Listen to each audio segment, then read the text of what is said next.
Sam. Malam Selfie, apa kabar? Malam dok, terima kasih dok Rian. sudah hadir.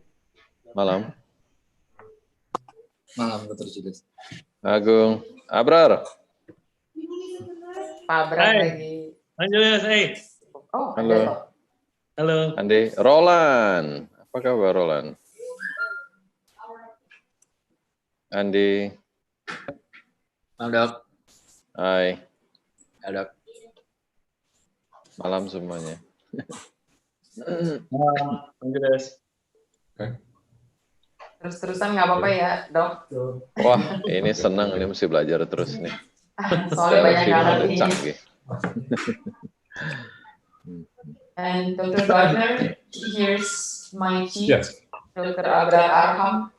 Hi, Dr. Gardner. I'm Abrar. Hi. Hi. He's a vascular neurosurgeon. And we already have here Dr. Arvinder Singh from National Cancer Center. Good evening. Hi, hello Professor. Wonderful panel. For your lecture. Thank you. So we're trying to ask from each institution from all over Indonesian centers. And I think everyone is excited for your lecture today. Wonderful. Thank you. We still have a couple of minutes, and we already start opening for the participant. Dr. Selfie, sorry, your voice is echoing because Yeah. maybe something wrong. Okay. That's Let's step better. away for one moment. I'll be right back. Okay. Sure, Dr. Gardner.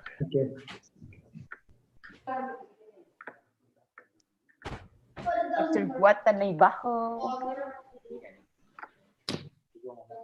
Iya. Sorry telat datang. Oh, enggak apa, Maci. Dokter Diorita belum ya? Dokter Adi lagi operasi.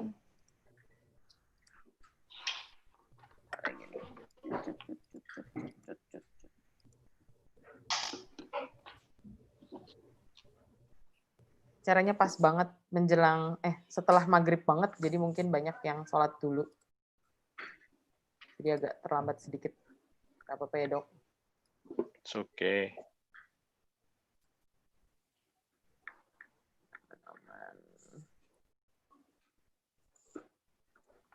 Wah, tuh Bang Julius tuh disapa tuh Bang dari Vietnam Bang. Terkenal sekali ya Bang tuh. Bohong banget loh. Iya, itu udah ada. sudah sampai ke Vietnam Abang namanya tuh. Aduh, Roland. Kalau gua kan nasi goreng Vietnam. Jalan. Win, gimana itu? Kakakmu itu loh. Gimana dok? Roland. Ini orang hebat yang merendah ini si Roland nih.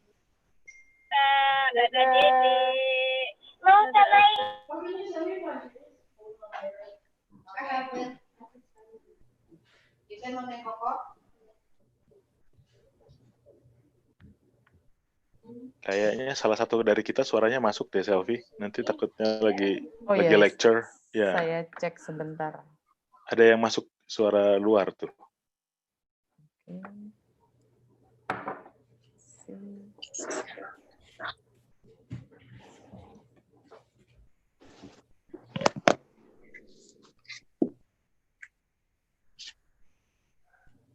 Nggak ada sih dok, udah dok.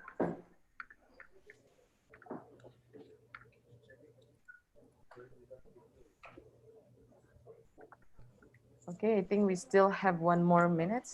And then, is it okay if we just start directly with the Gardner? What's that? We still have 1 more minute, but I think all the participant is already starting to entering the room. Okay. Wait, I'll just try to fix the source of the voice. Yeah, it's Let me know when you want me to share screen. Okay, Dr. Gardner.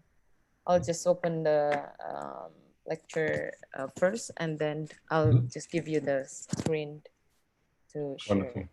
Thank you. So I'll start. So good morning, good afternoon, and good evening for all panelists and participants from different parts of the time for the world. Welcome to our 7th Indonesian National Brain Center Visiting Professor Series.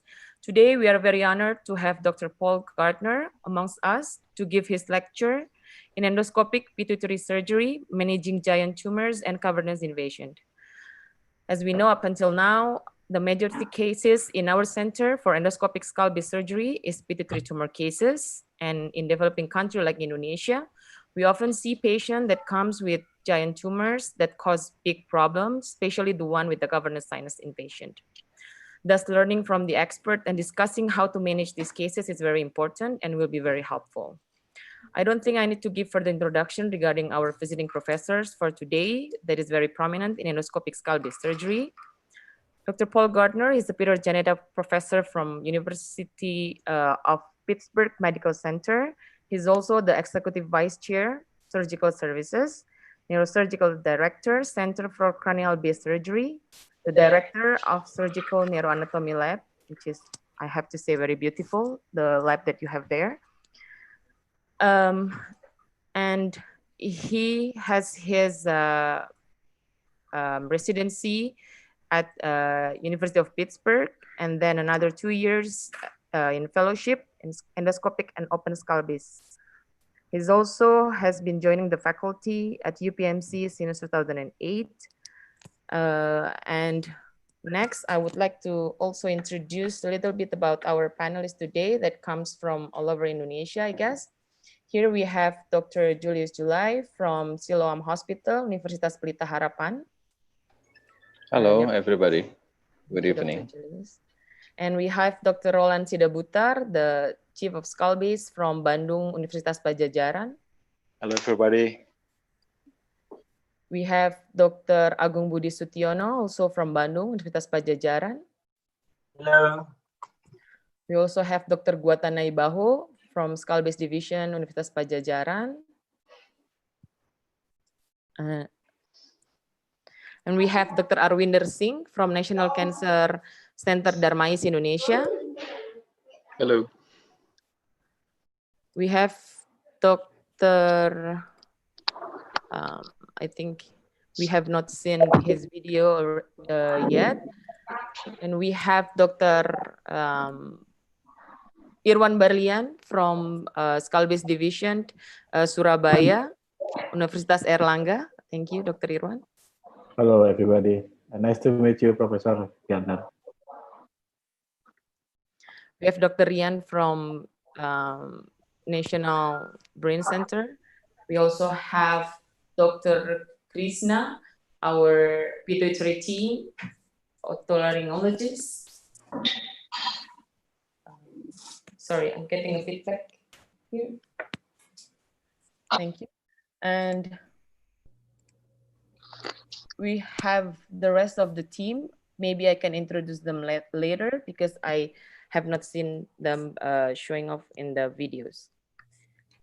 So without further ado, I would like to invite Dr. Gardner for his lecture, and you can start sharing the screen, Dr. Gardner. Will do. Thank you very much for inviting me, and thank you, Selfie, for putting this together. It's an honor to be there here to give this talk. Are you seeing my screen now? Yes, perfect. Yes. Okay, wonderful. And we have a very esteemed panel, so I'm looking forward to a productive morning and discussing pituitary tumors. You're absolutely correct. This is, for all of us who do skull-base surgery, pituitary are the most common tumors in the skull base. But I think the endoscope really has changed the management of pituitary surgery and changed a lot of the paradigms how we look at it. And it's very interesting because I think a lot of the concepts and the dogma behind pituitary surgery come from the fact that we couldn't see very well around the tumor. And so it was kind of treated differently than when we treat any other tumor. See if I can get this to advance. Okay. So the standard surgical approaches for pituitary are microscopic transsphenoidal, and this could either be sublabial or a direct transseptal approach. And the endoscopic endonasal approach can be done perhaps a couple of ways. Either can be done purely endoscopic or endoscopic assisted, and we believe very strongly and have always done a purely endoscopic approach.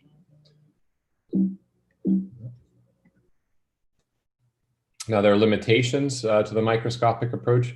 Supracellular tumors, you are not as accessible, but you certainly can look upward and get visualization for the so-called extended approach. But cavernous sinus invasion is largely considered a contraindication, and that's simply because the carotid arteries in the cavernous sinus are poorly visualized. And just as a view, this is one of Ricardo Corral's images, which I like very much.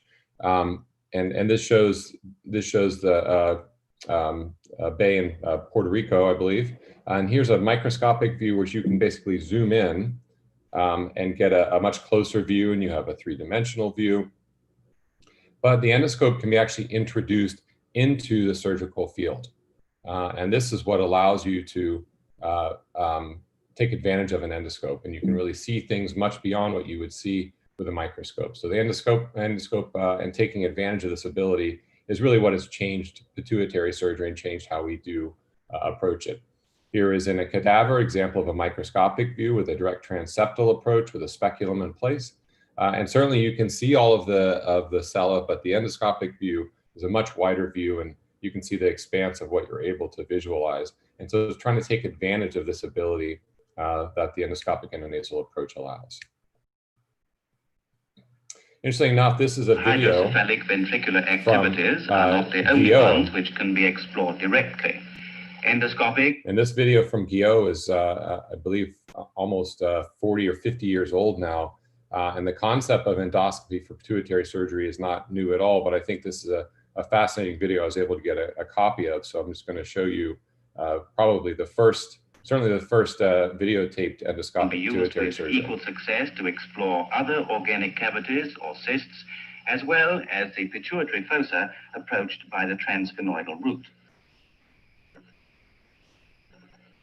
The following photocinematographic recordings were taken for the first time during a transsphenoidal hypovisectomy in May 1962. The exposure of the wall of the cellar is made by the otolaryngologist. For teaching purposes, cinematographic recordings can be taken during this phase of the operation. After the resection of the septum, one can see the rostrum of the sphenoidal sinus. This reminds one of the prow of a vessel. The floor of the cellar is shining. It is opened with chisels. The bony flap is elevated by hooks.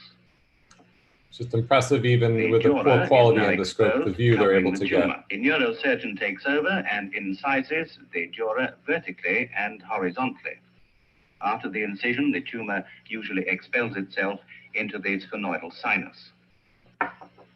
After the removal of the tumor tissue, the cavity of the tumor is exposed. At the bottom of the cavity, one can observe the diaphragm of the cellar transmitting the pulsations of the brain. So endoscopic endonasal approaches are not new at all. That's basically a 50-year-old video showing the concept, but understanding how it can be used and how it can be applied really has been over the last 2 to 3 decades. As we apply it, it's a fully endoscopic approach, completely transnasal, but it's a series of modules to the ventral skull base, and this can be applied anywhere from the frontal sinus all the way down to the upper cervical spine.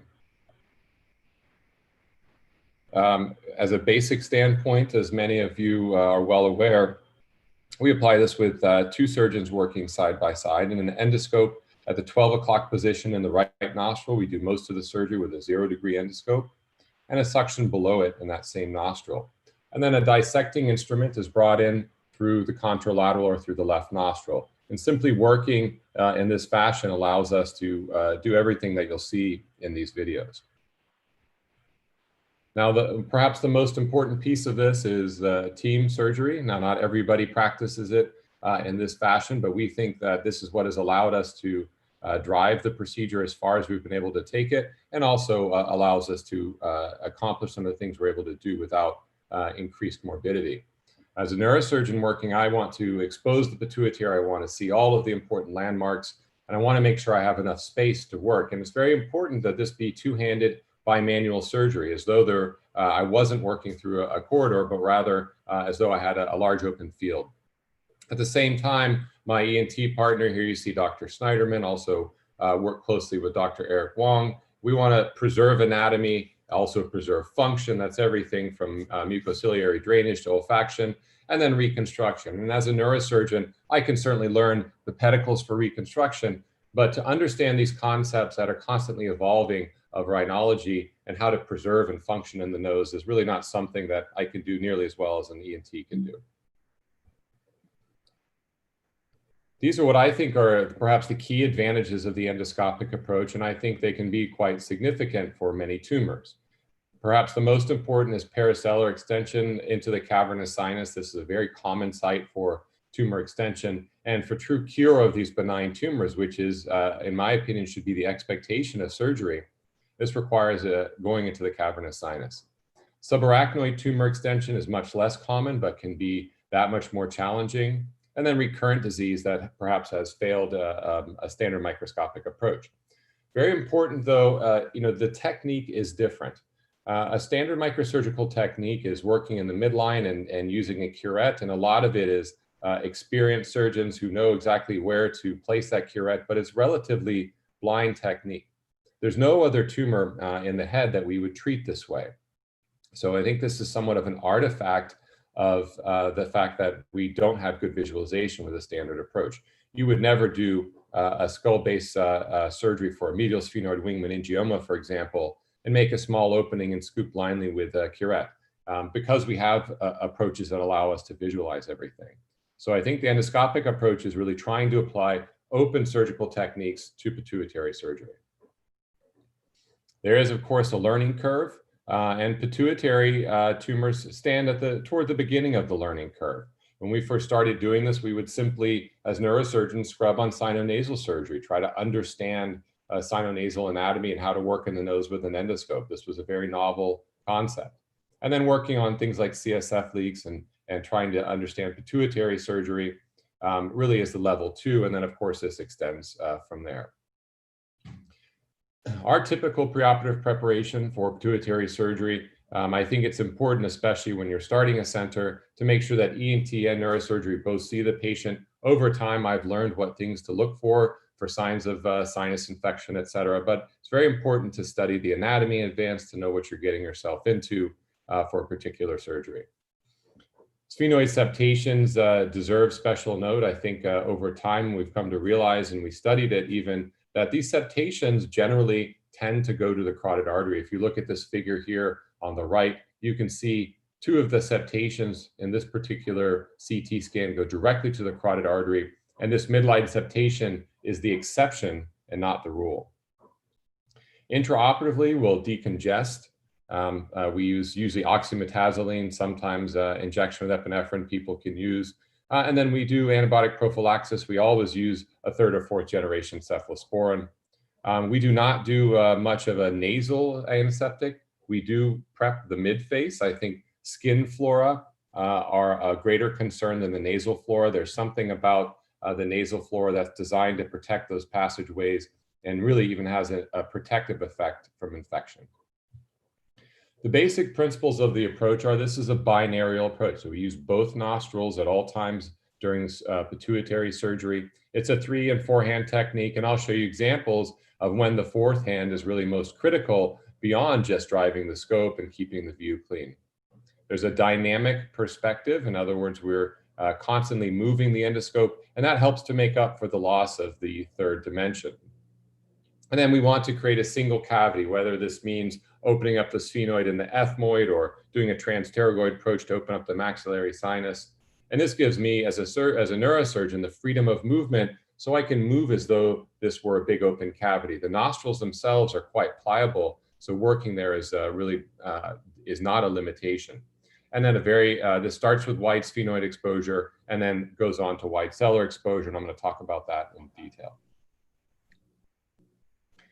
When this first started, and maybe even now, some people talk about doing just a one nostril, a uninareal approach, try to preserve nasal morbidity. We've introduced nasal sleeves, which I think limit the nasal morbidity. But the truth is that the binaural approach really is preferred. It allows us to do two-handed surgery. There's more room. You don't have to worry about a deviated septum. There's better visualization. And you have different angles for your instrumentation, which is probably the most important. If you look at a uninareal approach, you have bony limitations, the lateral nasal wall and the septum. And these limit you in the end in your ability to do a wide access to the sella. Whereas if you're working through both nostrils, you almost double the amount of access that you have. And this allows us the freedom of movement as well as the kind of dissection we want to be able to perform. This is a simple listing of the initial surgical steps. Nasal septal flap is often part of that, but obviously we have to decide about that.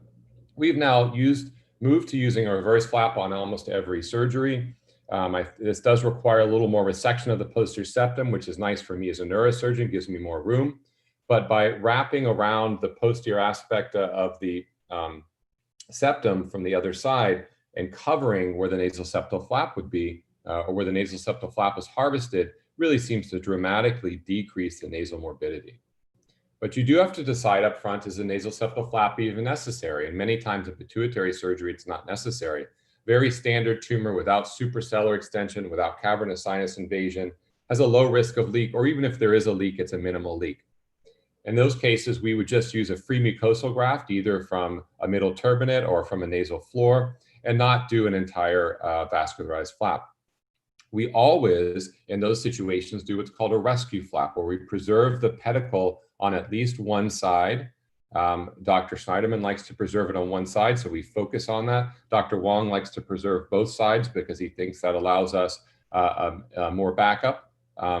It's all about your preference. And then you can raise the flap at the end of surgery if you end up with a large leak. This does somewhat limit your exposure down into the clivus, and you do have to work around that rescue flap. And then finally, if you think you have a high probability of leak with a very large tumor or a suprasellar extension, sometimes even functional tumors require resection of the diaphragma, you want to do a nasal septal flap. Here's a great example of a rescue flap pedicle. You can see the sphenoidotomy, and even a partial posterior ethmoidectomy has been done. The middle turbinate remnant is here, and here's the pedicle from the sphenoid os down to the choana, and this has been elevated and pushed down, and we can even drill the rostrum from behind it. And we have to work over top of this flat pedicle. So here you see the suction coming in. You can see down into the choana and all the way up. And we simply have to push down the pedicle as we work. You have to be careful doing this so we don't damage the pedicle, but you can definitely work around it. In the end, the approach here is really all about exposure. The wider the exposure you have, the greater ability I have to work. More superficial bone tends to handcuff you. If you ever have trouble moving, I always want to back out and take a look with the scope and see what's blocking me and see, can it be opened? Can it be removed? I'm always asking my ear, nose, and throat doctors, what is this? Can I remove it? Can I take part of this? Can we do a little more of an ethmoidectomy? Can we make the sphenoidotomy wider? And that exposure time is the majority of the case. Many times, and most of the time, takes longer than the tumor dissection. But that's typical for skull-based surgery. Pituitary surgery is skull-based surgery, and the dissection often doesn't take as long as because we've done so much work to expose all the critical structures. With the initial exposure, that maximal exposure is really all about the sphenoidotomy. It goes all the way from the planum down to the floor and all the way out to the lateral recesses. And we have to make sure to remove the sphenoid rostrum inferiorly. And that inferior lateral limit is the Vidian canal. Now, we do not always visualize the Vidian canal, but it's important to understand that that's the limitation. So again, just looking at that and discussing the planum to the floor and the lateral recesses and the removal of the sphenoid rostrum, I can't really emphasize that enough. It is a simple maneuver that can be done at the beginning of surgery and really gives us, widens your access, gives me room for my instruments at the bottom of the field with the endoscope at the top of the field. When you first see the sphenoid, you then have to decide, do you want to remove the mucosa? Now, if I have a small tumor, if I have a Rathke's cleft cyst, perhaps a microadenoma, I may just remove mucosa over the sella. I can't say I ever just peel it back and place it back over the sella. I think that actually can make things more complicated. But you can, and in the end, I always place at least a free mucosal graft, even if there's a relatively small tumor, because you can get delayed leaks. You decompress the diaphragma, and very rarely you can get a delayed leak. So I want to do a focal removal.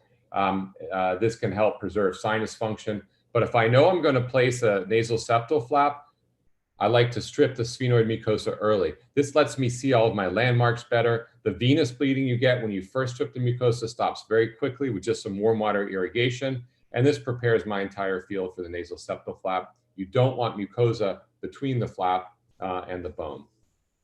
Supracellular extension makes a big difference for your initial exposure.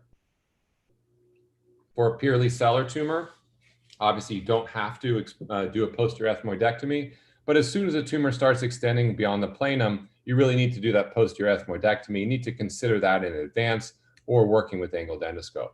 So here's an example of a relatively large tumor that does, though largely extend down into the sphenoid with minimal supracellular exposure, and this simply requires a very large sphenoidotomy. That's in distinction to this tumor, which extends anteriorly and involves the posterior planum. In this case, we really need to do a posterior ethmoidectomy to allow my instruments that direct access superiorly up toward the planum. We don't open this planum dura, but removing the bone here allows me to stretch that dura. It's very pliable. The only thing that stops my movement into the supracellular area with my instruments is the bone. So removing that bone, even if you're not going to open the dura there, is a very helpful maneuver and important to understand. So each step here, we're trying to stop this handcuffing where the sphenoid, the white sphenoidotomy, or our sinus exposure doesn't handcuff my instruments. My cellular exposure doesn't handcuff my instruments once I go intradurally. So each phase, we're trying to do the widest exposure possible. Many people, when they first see our surgery and are used to microscopic surgery, think it's excessively wide. But this is skull-based surgery, and again, we want to have a wide exposure. Here's a recent case that we did, and I'm going to use it to demonstrate a standard endoscopic pituitary technique. You can see a little bit of perhaps involvement of the right cavernous sinus, but a pretty straightforward tumor, although it does extend quite a bit into the supracellular space. Here's that initial phase. You can see we have drilled out almost the entire rostrum, and we're drilling out towards the sides, kind of the 4 and the 4 o'clock position and the 7 or 8 o'clock position to have wide access. And then I reduce all of the septations within the sphenoid. I always tell my fellows and my trainees, you want to make sure that you make every sphenoid and every cell look the same. Because in the end, they all have very similar anatomy, even if the sinus is very different and the septations are very different. Then that next step is really a very wide exposure of the cella itself. And I want to see all the way out to the cavernous sinus on either side. I call this blue to blue or ocean to ocean. Even if there's no cavernous sinus invasion, I want to see the medial cavernous sinus. To me, this is like doing an acoustic neuroma. The only way I know that I've exposed the posterior fossa widely is if I can at least see the edge of the transverse sinus and the sigmoid sinus. It's the same concept. A wide opening gives me better maneuverability in the depth. So the next step is I don't use a chisel, as you saw in that sort of Guillot technique, but rather thin the bone and then peel it off with a kerrison like you see here. So here the bone has been thinned. And then I'm not biting it with the kerrison. You notice here, this is not a biting. We're using it to dissect and grasp. The deep blade of the kerrison can be used very effectively as a dissector. Here's the inferior intercavernous sinus just being gently packed off with some Surgifoam. Surgifoam or Surgiflow has been very useful for pituitary surgery and saves us quite a bit of time, although it should be used sparingly. And then here you can see again, we have thinned the bone over the carotid artery, and we're just peeling it off. I'm not biting that bone off, I'm blue lining it. This is much more like otology or other skull-based drilling than it is standard neurosurgical technique. Whenever, let me just pause this for a moment. This is perhaps one of the more difficult parts and something that a lot of the trainees often skip. Now, this tumor has a lot of supracellular extension. So to be able to reach up and go after the tumor that's up in the supracellular space and not just hope to pull it down, I need to have this supracellular exposure. We are not going to split the superior intercavernous sinus. We're not going to open this dura, but I want to remove this bone to be able to lift it up. And this is a difficult maneuver. I'll drill the thinnest part, the optic nerve actually doesn't enter the dura of the canal, directly until the optic strut, even though it looks like it. So you can actually thin right up to the dura at the medial optic canal above the carotid, and that allows me to then peel away this whole tuberculum strut from medial OCR to medial OCR. But this is a difficult maneuver to do. It takes practice to be able to do this safely and to be able to get the wide exposure.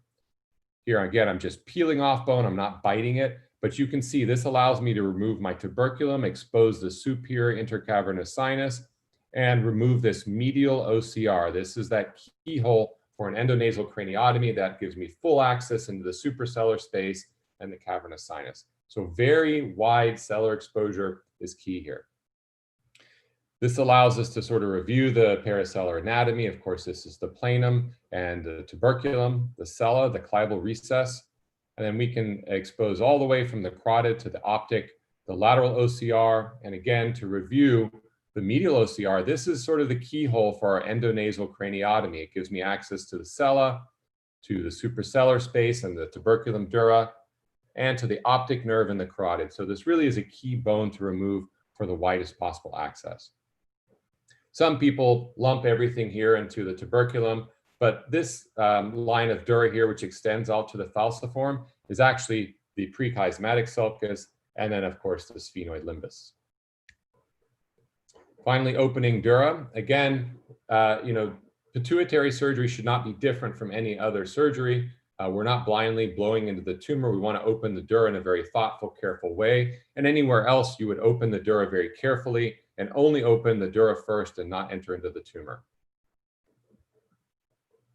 So here we see opening just dura, leaving the capsule over the tumor. Remember to keep in mind, there are multiple layers here. If you just had a normal pituitary, you would have dura on the front face. It would then split into two layers at the inferior and the superior intercavernous, as well as the cavernous sinuses. But this single layer has deep to it a fibrous capsule, which is the normal pituitary has a fibrous capsule. In addition to that, tumors form a pseudocapsule, which you'll recall is made from compressed normal glands, so compressed pituocytes. So there are multiple layers and capsules that are very fine layers that you can preserve if you want to try to identify the gland most carefully. Here we see opening the dura. I like this inverted V shape and rather stretching the dura up. You, of course, can make cuts up toward the side. There's a little higher risk of leak when you do that. And people do both things. They do a cruciate opening. I like this inverted V to start and then decide if I need to open more. And you can see here, this is probably a very fine pseudocapsule over the tumor.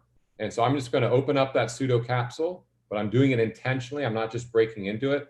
Remember, the gland is almost inevitably always coming down from above. So this pseudocapsule, which is made up of compressed gland, can be preserved, and that gives you the best opening onto the gland itself. I initially send my sample to pathology when I first open because I think this is the safest time. I like this maneuver with a large tumor, or you sort of do a circular motion and clear some tumor, and then that tumor that starts to present itself can all be sent then off to pathology. Very typical looking tumor and relatively soft tumor here. So I take as much as I can. I like to visualize grasping that. I don't make this, none of this is done blindly.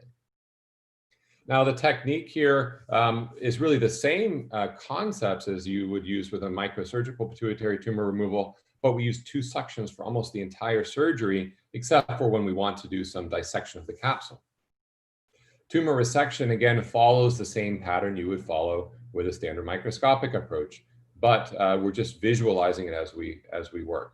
You want to start low, head straight back to the dorsum sellae, working along the sellar floor or even down toward the clivus if the tumor is much larger.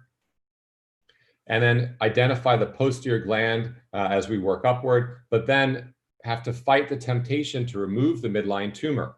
As soon as I see the dorsum sellae, I stop working in the midline and start working off to the side walls or off to the cavernous sinus.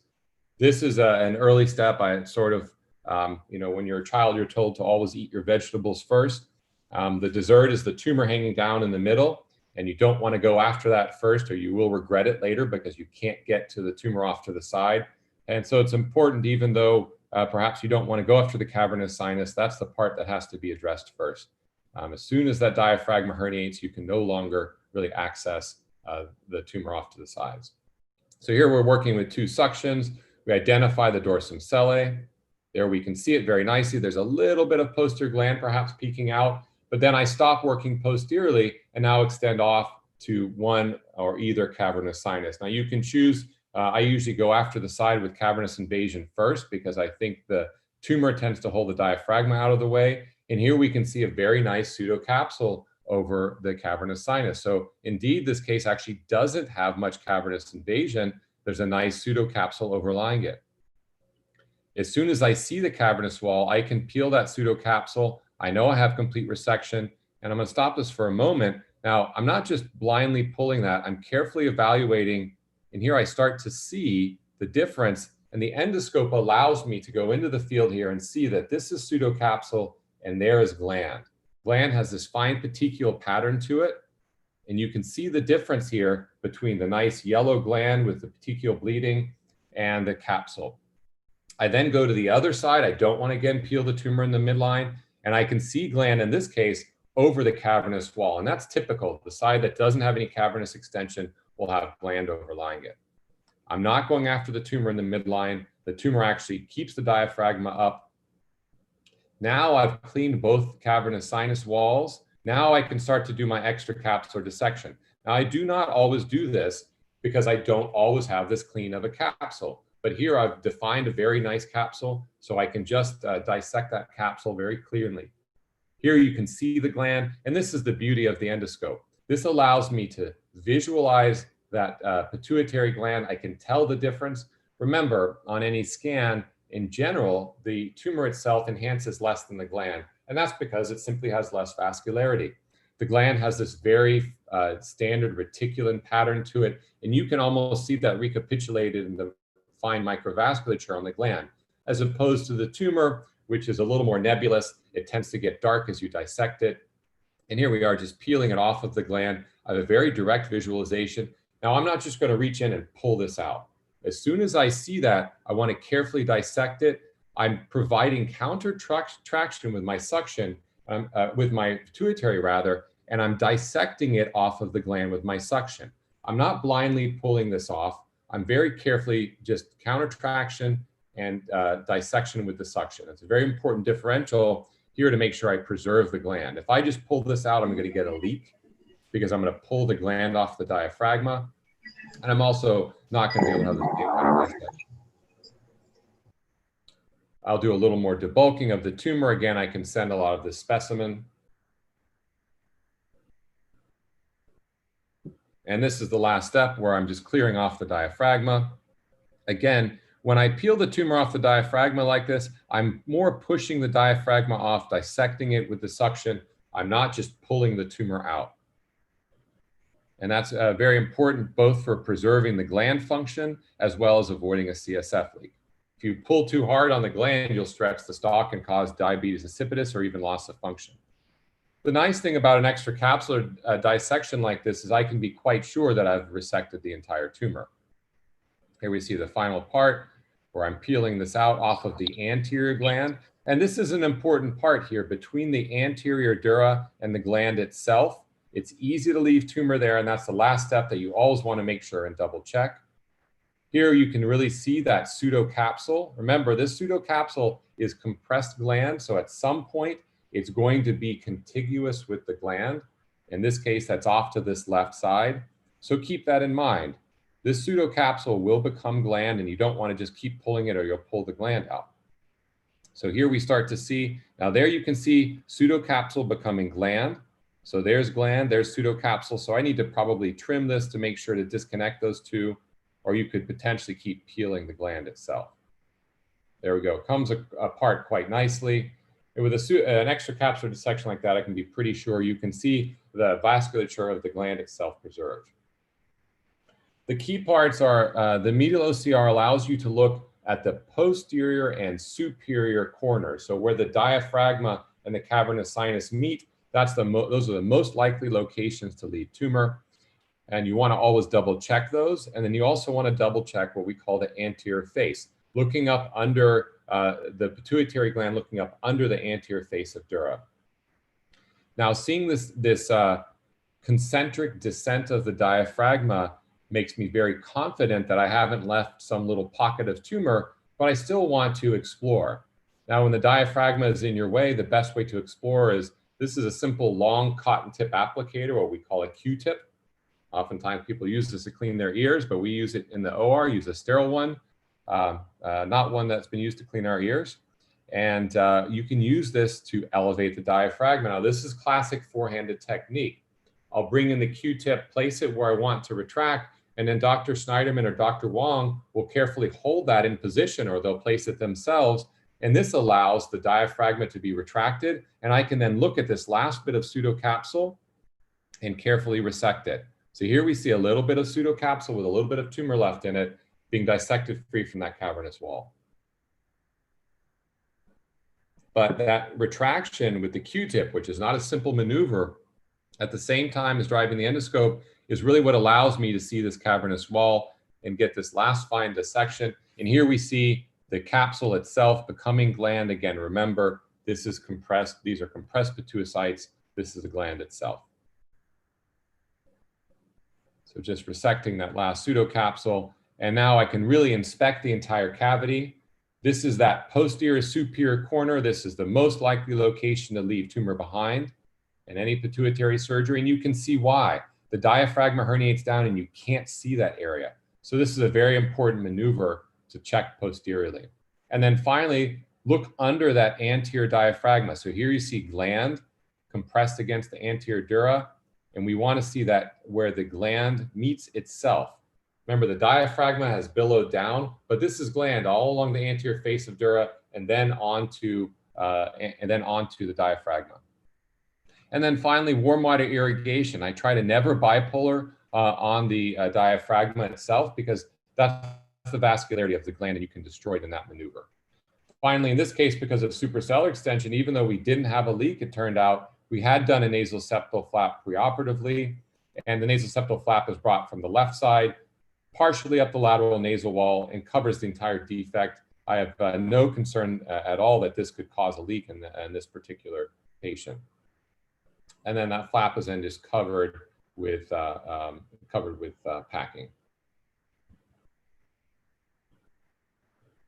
Extracapsular dissection, I've shown you some portion of doing that for a macroadenoma, but this is really developed for microadenomas by Ed Oldfield at the NIH here in the US.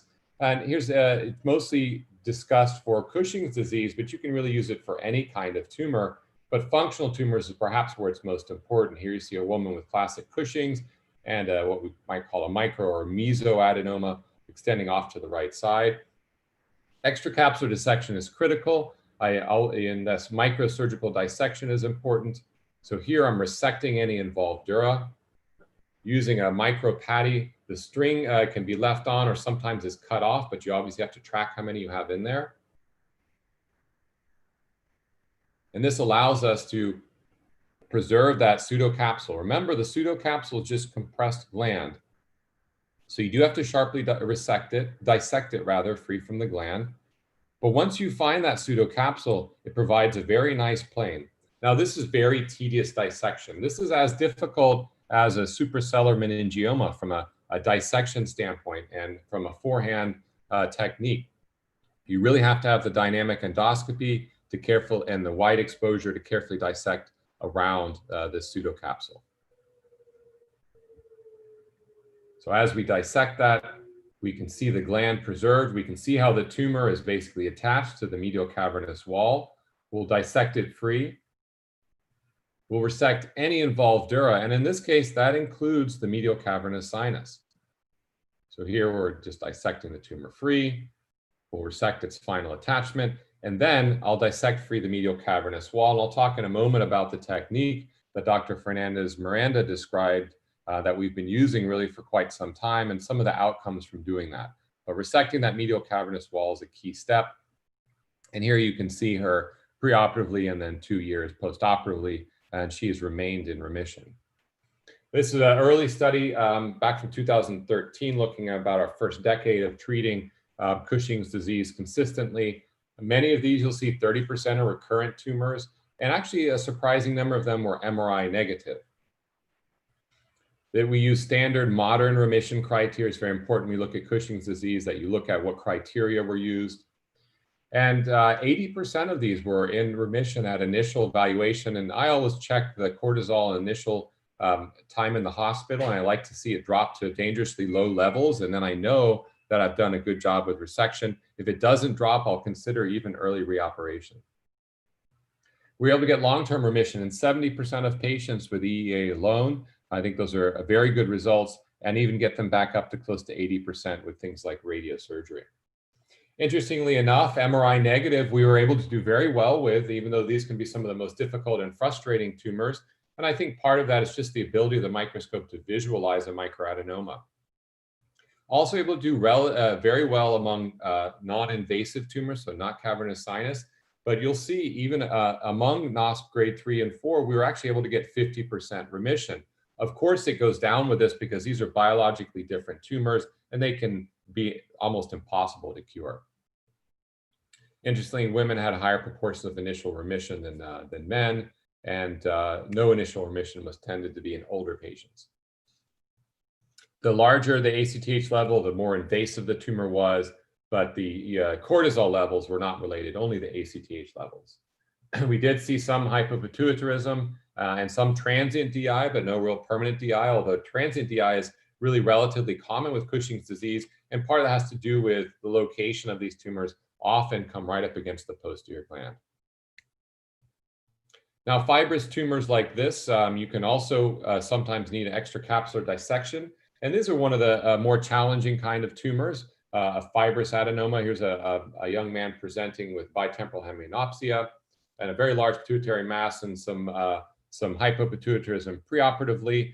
And it turned out this was not a typical soft suctionable tumor. And perhaps you could pick that up because it's a little more enhancing of a tumor.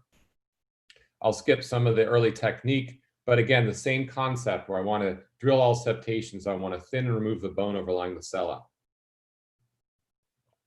And with a fibrous tumor, and of course, we didn't know going in this was going to be a fibrous tumor, but I like to have that same wide exposure no matter what.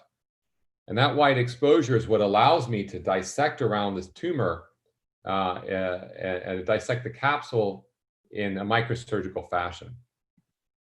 So we like to look, and you can see here, the tumor really doesn't enhance with ICG. We like the IC green to really localize the carotid arteries and look at the tumor. I'll talk about a little more I'll talk about that later in the talk. Now, this is not a nice soft suctionable tumor. I wasn't sure at first even how much of this was gland, but this was all tumor in front of us. It's just not suctioning no matter how much we open into it. So you might ask yourself, well, what do I do in this situation? I can't get the tumor to suction out. And many people would say, well, I just leave some and radiate. I think there's no reason you can't remove this tumor. If we can remove meningiomas and other fibrous or calcified tumors, we can remove fibrous pituitary. So we do simply a wider dural opening and start to find that pseudocapsule. Now, this tumor is very frustrating because not only, here's a nice, we could see there a glimpse of the gland here. So you see how the gland sort of comes down as a skirt over the front of the tumor. This is a frustrating tumor because it wasn't quite firm enough to just hold its shape and peel out. So it kept falling apart as we tried to dissect it, but it also wasn't soft enough to suction. So here we use that skirt of gland to localize the gland. And here again, you see that gland tumor interface. Nice yellowish tumor and a fibrous, nice yellowish gland and a more pale tumor. So now I start trying to take advantage of that capsule and do an extracapsular dissection.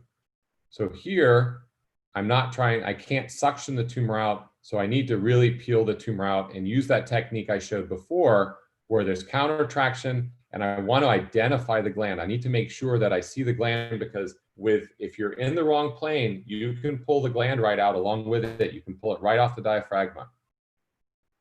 Here you can see the tumor's falling apart. The capsule's not really holding, but finally I get that pseudocapsule. And again, I'm dissecting off with my suction to peel the tumor right off.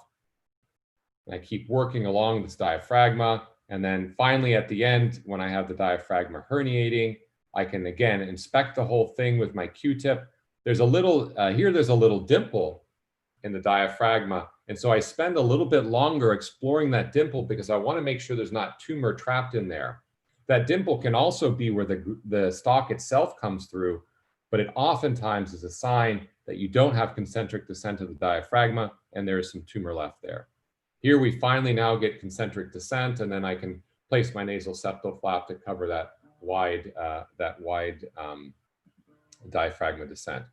Here's another case, much more fibrous tumor. Again, the same concept, able to dissect it free and get a complete resection. So the advantages of endoscopic approach, and I'm going to go in this a little more depth, are cavernous sinus, and we haven't really discussed this. So we'll start with that. Again, here's the paracellular anatomy, very wide exposure and visualization that you can get. And so important to know all this anatomy. But it's very common for a tumor, a pituitary tumor, to extend into this compartment, what we call the superior compartment of the cavernous sinus. The cavernous sinus visualization is very natural with the endoscope. With a wide sphenoidotomy, we can easily see the paracellular region, but it requires, to work in the cavernous sinus, you have to unroof it. So you have to blue line and remove the bone over the cavernous sinus, and that allows us to work in the cavernous sinus.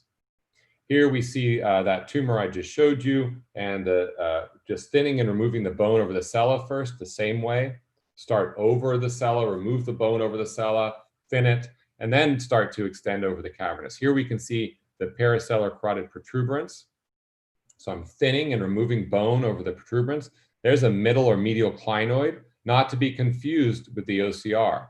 Here's the OCR and here's the clinoid, the medial clinoid. Here, this is, again, we're just thinning and blue lining the bone. I'm not drilling up to the carotid. I'm leaving a thin layer of bone on it and then gently peeling it off with the kerrison. I'm not biting it off, I'm peeling it. I can then Doppler the carotid. To Doppler the carotid means you know its exact course. So it's very important to be able to Doppler it. Again, opening directly over the tumor. This is a very soft capsule on this particular tumor, but I try to open just the dura itself. Dissect the margin with the gland. And here I'm using this hook blade to open into the cavernous sinus. So I've opened directly into the cavernous sinus to try to identify the plane between the tumor and the carotid artery. And you can see here the medial cavernous wall is clearly invaded. So I can still dissect it free from the carotid, so I know that I have the main bulk of the tumor dissected free. I can dissect its pseudocapsule with the gland. Now I'm free from the carotid, I'm free from the gland. I can just take the tumor out now and send it for specimen, but now I have to remove the medial cavernous wall. So here's the medial cavernous wall. It's been disconnected inferiorly. I want to make sure I visualize the carotid as I do that. Here's the attachment to the back wall of the carotid. And I'm going to very carefully resect that under angled endoscopy. But you see how much I'm moving that carotid artery. We work in the cavernous sinus by pushing the carotid over. We have direct access, and removing the bone mobilizes the carotid artery. This is generally very safe. Only if you had a very calcified carotid artery would this not be a good idea. And here you see the post-op with a complete resection of that cavernous portion. Now, Dr. Fernandez Miranda, at when he was at our institution, we worked very closely to understand what are the different attachments of the cavernous sinus. He did a beautiful job describing this. And basically, you have three main attachments. You have this inferior paracellular ligament, you have the carotidoclinoidal ligament, and then you can have the superior paracellular ligament. If you detach these three ligaments, the medial cavernous wall is completely detached. You have to watch for the inferior hypophyseal artery and coagulate that oftentimes.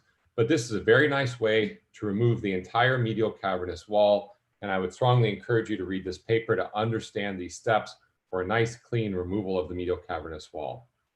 You might say, well, that seems really excessive to cut out the cavernous wall. That's a lot of risk to take.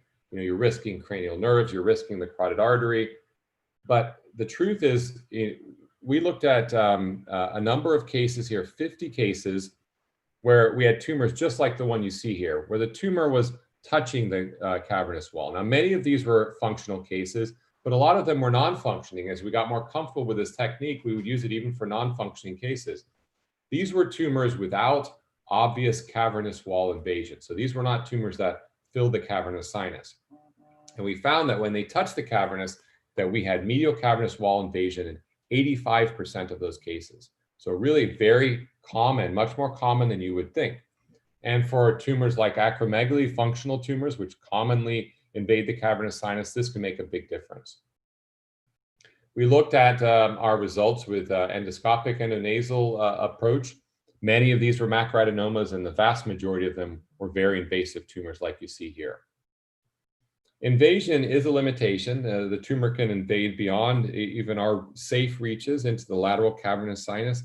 And in many cases, we do not approach the lateral cavernous sinus because things like radiosurgery can be used equally safely with good long-term results. Here you see the impact on remission. It still stays above 50% for NOSP grade 3 and 4, which is really quite good, and goes up even higher if you add radiosurgery. So I think that endonasal surgery combined with radiosurgery or medical management allows for very high rates of persistent remission of these tumors. And a lot of it is because you can access these more invasive tumors. But the cure rates do remain lower for highly invasive tumors, probably because of the biology of the tumor. When we start extending the cavernous sinus, there's not just one compartment to the cavernous sinus.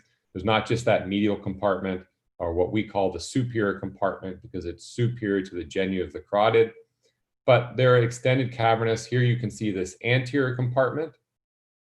And again, we have widely exposed, in this case, we did a transpterygoid approach to have complete access to the lateral cavernous sinus. And we've entered, here's the cavernous carotid artery. The gland and the sella is right over here to the right. And here we see a meningohypophyseal branch coming off of the, in this case, a little bit of a strange location off the front of the carotid, but makes it very easy to control. And here's working now into the posterior compartment, is posterior to the genu of the carotid artery, and then into the anterior compartment, the anterior to the genu of the carotid artery. Now, this is where we start to run into cranial nerves when we extend lateral. So we're gently suctioning, and this is dissecting with what's called a cartouche dissector, just like I would use during acoustic neuroma surgery. It's an electrified dissector that allows me to stimulate, and I can monitor the cranial nerves by placing needles near them in the orbit. And this allows me to safely dissect in the cavernous sinus. So you can just using 2 suctions, opening up the cavernous, we can have very wide exposure and get a complete resection of tumor here extending out into the anterior and inferior compartment. Very rare to have new postoperative cranial nerve deficits despite this kind of dramatic exposure into the cavernous sinus. Here you can see some ecchymosis, some periorbital ecchymosis in a man who had intraoperative monitoring with needles placed around the orbit. This is the worst complication we've seen. It always resolves. This isn't orbital damage, it's just some ecchymosis from a needle in the eye, or around the eye, I should say. Medial cavernous invasion, when we looked at this, even for giant tumors, this was not a limitation. It did not limit our degree of resection for giant adenomas. And I think medial or superior cavernous invasion should not be an issue. But when you start looking at NOSP grade 3 or 4, and here you see the higher NOSP grades had much lower rates of remission and radical resection in our early series. So now I'm going to focus a little more purely on adenomas with cavernous sinus invasion. So these are not just all tumors. This is purely a set of adenomas that were obviously in the cavernous sinus. So 234 patients over a period of a few years that had frank cavernous sinus invasion. And actually for non-functioning tumors, we were able to get either complete or near total resection in almost 80%, gross total resection in more than 50%. And you can see really pretty high remission rates even for cavernous sinus tumors. So it is possible to go in the cavernous sinus. You can help these patients. Intracavernous cranial nerve palsies, when they happen preoperatively, improved in almost 80% of cases. So cavernous sinus can be safely accessed endonasally, but you have to understand the cavernous sinus, and you have to understand the advantage of the endoscope. Suprasellar or retrosellar subarachnoid extension can also be a big challenge. Here's an example of a medication-resistant prolactinoma. This was a young woman who wanted to get pregnant. They were worried about taking her off of a dopamine agonist because the tumor was compressing the optic nerve. So we did a very much a suprasellar exposure. This was not a soft tumor at all. It's been treated with cabergoline. So here you can see our suprasellar exposure. Here we have opened and split the superior inner cavernous sinus. You can see the chiasm. You can see the superior hypophyseal. We can dissect those superior hypophyseals. This becomes much more like something like a meningioma or a craniopharyngioma. So it requires a lot of blunt and sharp dissection. We're dissecting the tumor free from the carotid. Here you see sharp dissection. You can see all of these perforators coming off the superior hypophyseal. We're very carefully doing micro dissection. You can see the gland extending up toward the stalk on this side. And this kind of dissection allows us to get a complete resection. Looking up with an angled endoscope out towards the carotid artery, we can see there's no residual there. And we can see the gland and the stalk off to the right side. So complete resection of this tumor, despite its significant subarachnoid extension. She did since have successful pregnancy and has had no recurrence of her tumor and required no further medical treatment. Now, obviously, at least in the US, prolactinomas are not typically treated with surgery. So these are usually ones that are either resistant to medication, the patient can't tolerate the medication, or they simply prefer to not be on the medication. And that's a very specific subset of smaller tumors that we think we can cure. Now, if you look at size and invasiveness, this is a very large tumor that has not been responsive to treatment. And you can see most of these cases we operated on, because these are medication intolerant or resistant tumors, these are mostly macroadenomas, and they're mostly invasive tumors, which is typical for a prolactinoma. Immediate remission is defined as less than 20, so normal prolactin level when on no treatment, and then of course long-term is the same. Most patients did get initial remission, 2/3. However, this drops quite a bit to less than 50%, but still 43% of patients did have remission with just endonasal surgery, avoiding long-term medical treatment. And the remainder, majority of them did have good control by adding medical treatment. Obviously, less invasive tumors, smaller tumors were more likely to be associated with remission. The higher the prolactin level, the larger and more invasive the tumor is. So naturally, lower prolactin levels mean more remission. We did have some degree of hypopituitarism, even minor in about 16% of patients, and one case of DI. And then there are also patients with transient cranial nerve palsies. Here's an example of a tumor where really a giant tumor extends both in the cavernous sinus, extends into the subarachnoid space. And this is an important pattern here where sorry about that. Got a reminder there. Let me go back to sharing. You able to see that okay? Yes, Dr. Gardner. Okay. So here's a giant tumor that extends through the oculomotor triangle. So you can see this tumor filling the entire cavernous circumferential around the carotid. And then you start to see it go into the subarachnoid space out toward the middle fossa. And this is really can be kind of scary. It goes up towards the ICA bifurcation, but it's getting there by going through the oculomotor triangle. If you understand that and understand where the oculomotor triangle is, you can follow the tumor. So the beauty of the endoscope, you can place it into the cavity and you can follow the tumor. So again, of course, the nasal septal flap for a large tumor like this is critical. And here you can see the wide exposure we've done. So posterior ethmoidectomy and a transpterygoid approach with a maxillary antrostomy. This gives us access to the suprasellar dura, and it gives us access all the way out to the middle fossa, so we can work at that tumor in the lateral cavernous sinus. Here we see the cavernous carotid. We still start with the sella, relatively soft tumor, which is of course helpful. Resect the tumor within the sella in the usual fashion, but now we've opened the cavernous sinus. We've opened all the way out to the middle fossa here. Here's the supraorbital fissure. Here's Meckel's cave. So we open right up to that. Here's the cavernous carotid artery. So we're working lateral to it. This is in that anterior inferior compartment. There you see the sixth nerve very clearly. We protect it now with a neuropathy. I want to resect any dura that's around or involving this area. Opening up this lower part of the anterior inferior compartment. A little bit of tumor left there. But you see I can get a radical resection here. I'm below the sixth nerve, so I know I'm safe as long as I'm comfortable with the carotid. And then working upward here, I always work with a dissector. Here's the curve of the carotid up towards the dural ring. And basically, as soon as I can stimulate the third nerve, I know if tumor is invading here, I'm less likely to get a complete removal.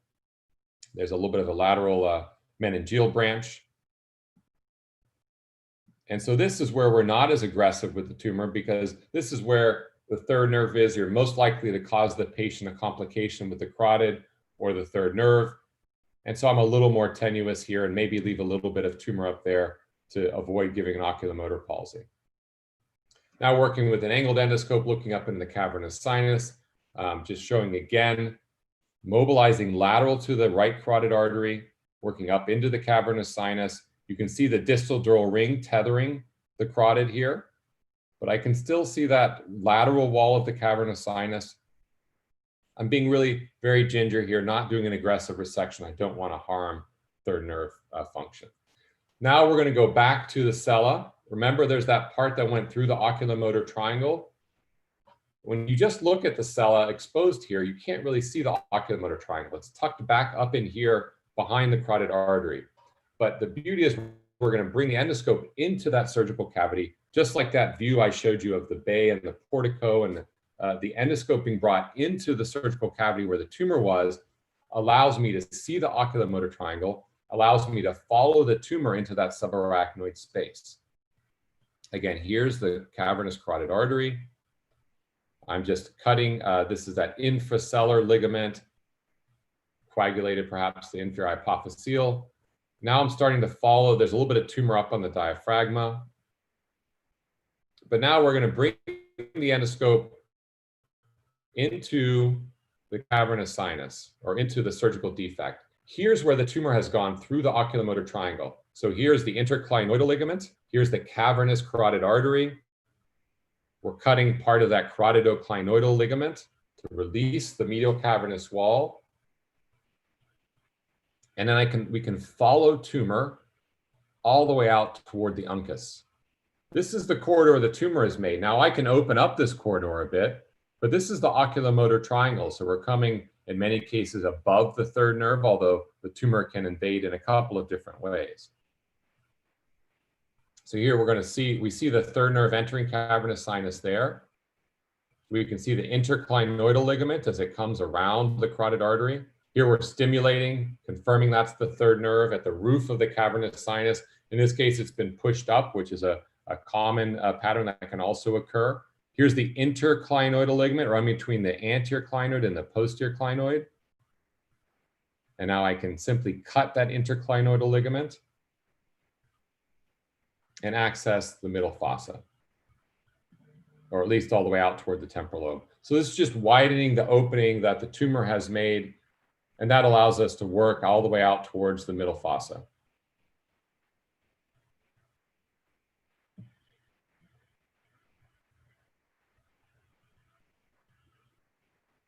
Here we go, working more laterally. Start to see the uncus come into view. And again, obviously this is a soft suctionable tumor. I don't want to do aggressive resection from the carotid here because I can't control any bleeding, but I can suction tumor off of the uncus.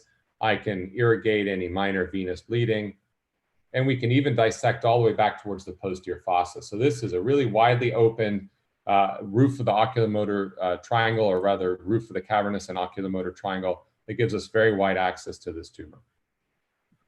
Here's the final view. We've worked through the sella, through the oculomotor triangle. We've worked lateral to the carotid artery, completely skeletonized it, simply because the tumor has allowed that. And here's the post-op. You can see maybe a hint of something in the lateral cavernous sinus, but otherwise a very nice radical removal.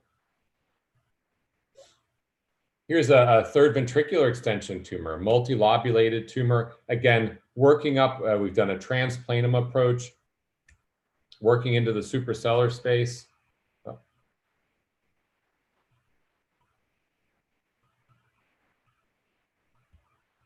the tumor can be sort of teased out. You don't want to just reach up and blindly pull it. This is working with an angled endoscope, coagulating, cutting any attachments.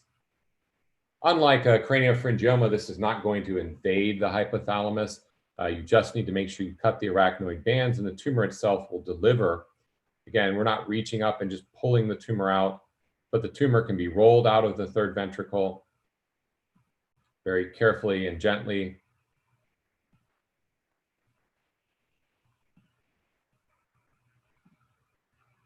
And then we can get a beautiful view because the tumor has eroded through the floor of the third ventricle. We've all seen this view from tumors like craniopharyngioma, but there's no reason you can't do this with an adenoma as well. Just like medial cavernous extension doesn't affect it, third ventricular extension does not affect adenoma resection. So you might say, well, what are the limitations then for endoscopic endonasal surgery for giant adenomas or cavernous invasion? Well, multilobular giant adenomas. For example, here's a case again, early on, we didn't understand the oculomotor triangle or how to open it.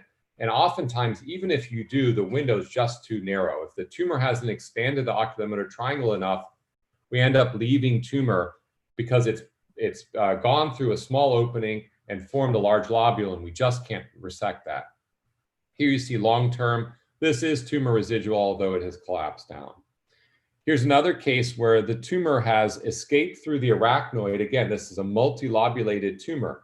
So trying to follow the tumor, we didn't get up through this opening in the arachnoid, left a small amount of tumor residual. So we're really relying on our ability to follow the corridor that the tumor has created. So these multilobular, especially when they extend laterally into the middle fossa or superiorly into the anterior fossa, can be a limitation. You also might ask, what about carotid injury? Here you're working all around the cavernous sinus. That has to increase risk of carotid artery injury rates. And the truth is it does, but only by a minimal amount. If you look at standard adenomas, our risk of injury is only about, I'll talk about that in a moment, but cavernous sinus injury is only about, cavernous carotid injury is only about 1% for invasive tumors. So it's still relatively low. Here's a case of a very fibrous prolactinoma. It's been treated with medication. The patient still is resistant to, still has high levels of prolactin. And here's an example of bad technique. So I showed you very careful dissection of the medial cavernous sinus. Here I'm using bad technique. I'm just pulling the tumor off. I didn't dissect it carefully. I'm just pulling it off. And as a result, I avulsed this, inferior hypophyseal or meningohypophyseal branch. So now I have bleeding directly from the carotid artery that we have to deal with. This is obviously what you want to avoid. This is also the situation where dynamic endoscopy and having two surgeons is critical. Even if you're not working typically with two surgeons, this is the time to get another experienced surgeon who knows how to use the endoscope in. It's a good reason to always work with the endoscope so you're not learning how to work together when you have a carotid injury. Here I can see the site of bleeding. It looks like there are two vessels here. I'm trying to use the bipolar over and over again to control it. It's not working very well. Another advantage of two surgeons, you have two people trying to solve the problem, especially if two experienced surgeons. Here I'm working with Dr. Snyderman. He finally said, look, why don't you try a different tip on the bipolar? I had sort of been thinking that, but just his prompting was enough for me to do it. Another thing you can see here working with two surgeons, this is real time. You get blood on the endoscope, that other surgeon can clear it for you and keep a clear view. Here I switch to the sidewinder tip on the Storz bipolar, and I'm able to control the bleeding. So you might say, well, now do I finish my tumor resection? I think the answer is it depends on how bad the injury was, how easy it was to control, and how much tumor is left. Here we had a relatively minor injury. I didn't have to pack it off, and I didn't have much tumor left. So yes, we did do a little more tumor resection. So here I have good hemostasis. We put some Surgicel on it. I only have a small amount of tumor left. This is a functional tumor that's invasive. So I want to make sure and remove all involved dura. So here we peeled it free. Now you might say, okay, well, what do I put in there now on top of this carotid injury? And the short answer to that is muscle. If you ever are wondering how to handle a carotid injury, the answer is muscle. When you crush muscle, it releases calcium that can help the wall of the artery heal. Here I made a mistake, and I put, that's just managing some cavernous bleeding. Here I made a mistake, and I put some Surgicel, which was nice, but rather than putting muscle, I put Tisiel. This is fibrin glue. If you remember, fibrin glue will disappear in 48 hours. It's designed to reabsorb. So now I've left dead space, and this patient actually got a delayed pseudoaneurysm that had to be treated with covered stents. So did very well. You can see the flow void preserved in the carotid. We actually got a complete resection. He has remained in remission and required no further treatment. Here you can see the initial angiogram, no problem. His delayed angiogram, though, he got a pseudoaneurysm that had to be treated with covered stents. Here's a very early case, one of my first carotid injuries. This was a slip by a trainee of the kerosene into the carotid artery on the left side. And this is an older patient with a relatively small tumor, should have been a very straightforward tumor resection. We ended up having to expose the entire carotid. Her SSEPs did drop during surgery, probably though because she was bleeding so much and not necessarily because we couldn't occlude the carotid. But we thought maybe we couldn't, so we tried these very heroic maneuvers of exposing the entire carotid, placing a Sunt Keys clip around it.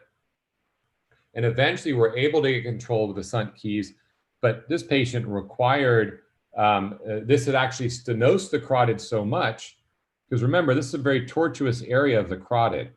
So this covered or Sunt Keys clip ended up stenosing the carotid. She had to have that carotid sacrificed because it was so stenosed. She actually tolerated the carotid sacrifice, but developed a heart attack, a myocardial infarction, 36 hours after surgery, and ended up dying from multi-system organ failure, probably from blood loss from us trying to do all of these maneuvers. If we just packed this artery off and perhaps gone for endovascular salvage, we probably would have been better off for this patient. So those are the two injuries we had in the first almost 700 pituitary surgeries for a rate of 0.3%.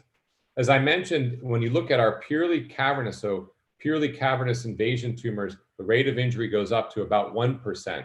So it still goes a little bit higher, but I still think it's an acceptable injury rate, but important to keep it low. This is the algorithm we published, I believe, in the Journal of Neurosurgery. And the long and the short of this, if you look in the middle here, if it's a very small opening, you can try to coagulate it or do some cute things like a little clip on it. But if you have a large opening or you're having any trouble controlling it, just get some muscle, pack it off. We get muscle from the abdomen, from the rectus. You can get it from the fascia lata. We even described with Dr. Wang, Wei-Shin Wang from Taiwan, getting it from the nasopharynx, from the rectus capitis muscle. Get muscle from somewhere, pack it off, and go immediately to angiogram. No matter what kind of injury you think you had, you have to do some sort of vessel imaging. Usually a standard angiogram is best, so you can try to treat it, and usually requires some sort of salvage. Here's a recent, not so recent case now actually, but probably the worst carotid injury that I've had. And this is a patient with a very fibrous tumor that was growth hormone secreting. So because it was so fibrous, I was trying, and because it was a functional tumor, I was trying to get the most radical removal I had, but you had to cut this tumor. It wouldn't suction. You can see the cavernous invasion. So I was cutting tumor here next to the carotid artery. I thought I knew where the artery was, and I ended up cutting right into the artery itself with my, my little pistol grip scissors. So very significant injury here, having a hard time getting an understanding of it. And remember, the cavernous here, the cavernous carotid is completely covered with tumor.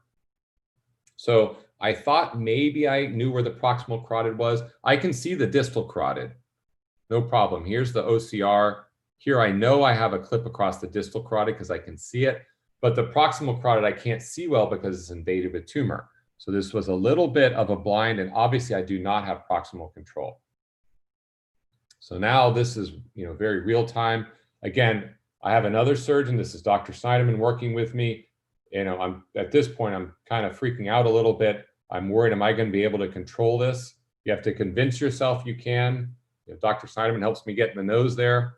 Get a patty on the bleeding again. This is the basic concept. Get a patty on the bleeding, hold compression, get the anesthesiologist on board, get everyone in the room understanding what you're dealing with. have someone help you harvest graft, compress the carotid artery in the neck for proximal control. Here, I'm still hadn't learned my lessons, and I'm trying to put little clips on this. It doesn't really work. In the long run, what worked was taking a compressed piece of fascia. I'm sorry, of muscle. So I took muscle from the rectus abdominis while we're doing all these maneuvers, had one of my fellows take it. That allowed me to get control. Here's my distal clip. I take that distal clip off, of course. And now I had so much trouble controlling this, I just packed as many cottonoids as I could in there. Now, when I had packed this off, even in the OR, we monitor always, and her somatosensory evoked potentials have started to drop off, which suggests there was some problem with ischemia. We start pushing the blood pressure up. That seemed to help. We packed it off and went immediately to angiogram. And here you can see what I've done. Because I'm so worried about this bleeding and having so much trouble with it, I've completely packed the artery off. So I've placed muscle on it, and I've placed cottonoids, and I've occluded the carotid. There is no cross-fill, as we'll see on the rest of the angiogram. So it doesn't cross-fill here. So what can I do to treat this? How can I deal with this occluded carotid that I've compressed? Well, I have two options, right? I can do a bypass. I do a fair number of bypass. I think even in the best of hands, a bypass takes 2 to 3 hours, and that's very aggressive. I asked Mike Lawton once how quickly he can do a bypass. He said about an hour and a half. So if Mike Lawton takes an hour and a half, I'm going to take 4 to 5 hours. And I've also just almost killed this patient, so I'm absolutely distressed. It's not the time to try to do a bypass. Fortunately, my endovascular colleagues, they actually placed a covered stent, not a flow diverter. And this is interesting because the modern flow diverters, like a pipeline, don't have much radial force. So they don't push the artery open, whereas a covered stent has more radial force. So they simply were going to try angioplasty if they needed it, but simply the radial force of the covered stent opened up the artery, reversed the compression I'd done, and beautifully solved this problem. So now here's my immediate postoperative MRI. She had gotten a few watershed infarcts just from having that prolonged period with the carotid occluded, but really didn't have any trouble. She had no long-term deficits from this. Now the question becomes, when do I go back and take out packing? When do I do this? So if we have a carotid injury, we always take out packing in the operating room, which is what we did here. And in this case, I wanted to wait, since she had a stent in place, I wanted to wait at over a week. They told us, oh, it'll easily be endothelialized after a week. I waited 10 days. And here we're taking now those cottonoids off of the carotid artery. So one by one, this is the last one coming off. Remember, I have that little bit of muscle. As soon as I peel it off, I get bleeding again. I don't want to deal with that. So I just pack the cottonoid back. The stent does not provide a permanent cure for many months, okay? In the short term, you want to leave your packing in place. So that's what we did. We left that cotton on the artery. It's in the cavernous. It doesn't matter. I put a little more muscle over it. And then, as long as there's no mucosa here, the nasal septal flap can completely separate the intracranial and the cavernous carotid from the sphenoid sinus. And that's a safe thing to do, to leave cottonoid in there. Now here you can see removing that packing has led to a pseudoaneurysm. So what do I do with a pseudoaneurysm? I turn back to my endovascular colleagues. In this place, they did something which is completely, I would say, perhaps not recommended, but we had to try this. They placed a flow diverter across a covered stent, and it actually worked beautifully and has healed this pseudoaneurysm long term. You can also get post-op vascular complications. Here's a cystic medication-resistant prolactinoma extending into the subarachnoid space. Subarachnoid extension of a pituitary tumor is a very high risk for this complication I'm going to show you. Here's your post-op. I didn't get a complete resection because there's some cavernous and third nerve residual. She presented, though. She went home, did fine, came back in with vision loss. I thought, oh no, she's got a hematoma. But she actually had a homonymous hemianopsia and had an occipital infarct. We did an angiogram, and look how severe her vasospasm is. So subarachnoid extension and subarachnoid dissection of an adenoma, you get some subarachnoid hemorrhage. You've dissected the vessels, you can get severe vasospasm. So this is a young patient. She got severe vasospasm. We treated her for a vasospasm, but she ended up with an occipital infarct. Here's another very invasive, this is a prolactin secreting tumor, but only a relatively low prolactin level, did not respond to medication at all, even high levels. We did 2 endonasal resections. She had radiation to the cavernous sinus, and she presented with epistaxis now a month after her radiosurgery and a carotid blowout. The endovascular colleague thought that they could just sacrifice this, but she didn't have great crossfill. And you can see here there's some crossfill, but it wasn't adequate. And she ended up having strokes on this left side and dying of attempts to resuscitate her. So you can get postoperative complications just like you can get intraoperative ones. And the carotid artery always remains a dangerous creature. Reconstruction, I'll touch on this a bit, but the nasal septal flap really is key. We have an algorithm, which I guess I should have probably included in this talk, where we move from a free graft that can be from the middle turbinate or from the floor. And we use really that for probably at least half of our cases. If there's no CSF leak or if there's a minimal leak, as long as a free graft covers widely, it's adequate. But nasal septal flap really has been key to preventing CSF leak.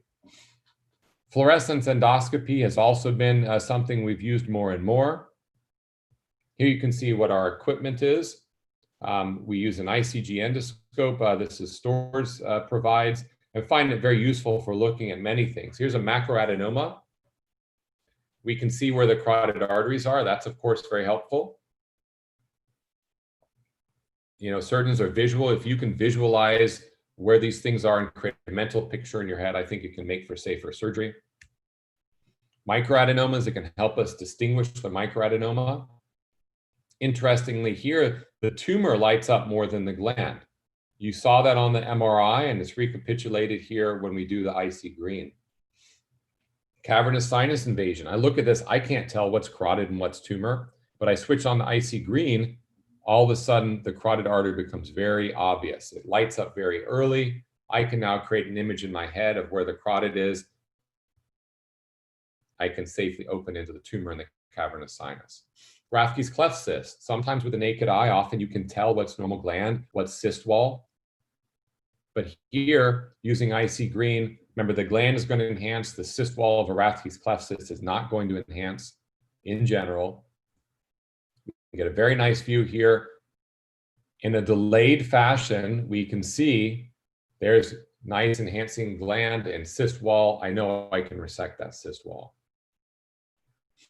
Even looking, once we've resected the cyst, I'm trying to decide, is this gland or is this cyst wall that I can resect? Again, looking here, everything's enhancing of the gland. The cyst wall enhances less, so I know I can peel this out and get a more complete removal. What about CSF diversion? Do we use lumbar drains? We use all these other things, vascularized nasal septal flaps. Well, since using the nasal septal flap, we have done a randomized controlled trial. We never use lumbar drains for pituitary tumors unless it's just a giant tumor, perhaps with posterior fossa invasion. So if you look at even a high flow leak, it doesn't matter. But large defects, so anterior cranial fascium resections, olfactory meningiomas, posterior fossa, clival chordomas, that's where we use a lumbar drain. That's where it's proven to make a difference. This is level 1 evidence for lumbar drainage in very large anterior and posterior fossa tumors.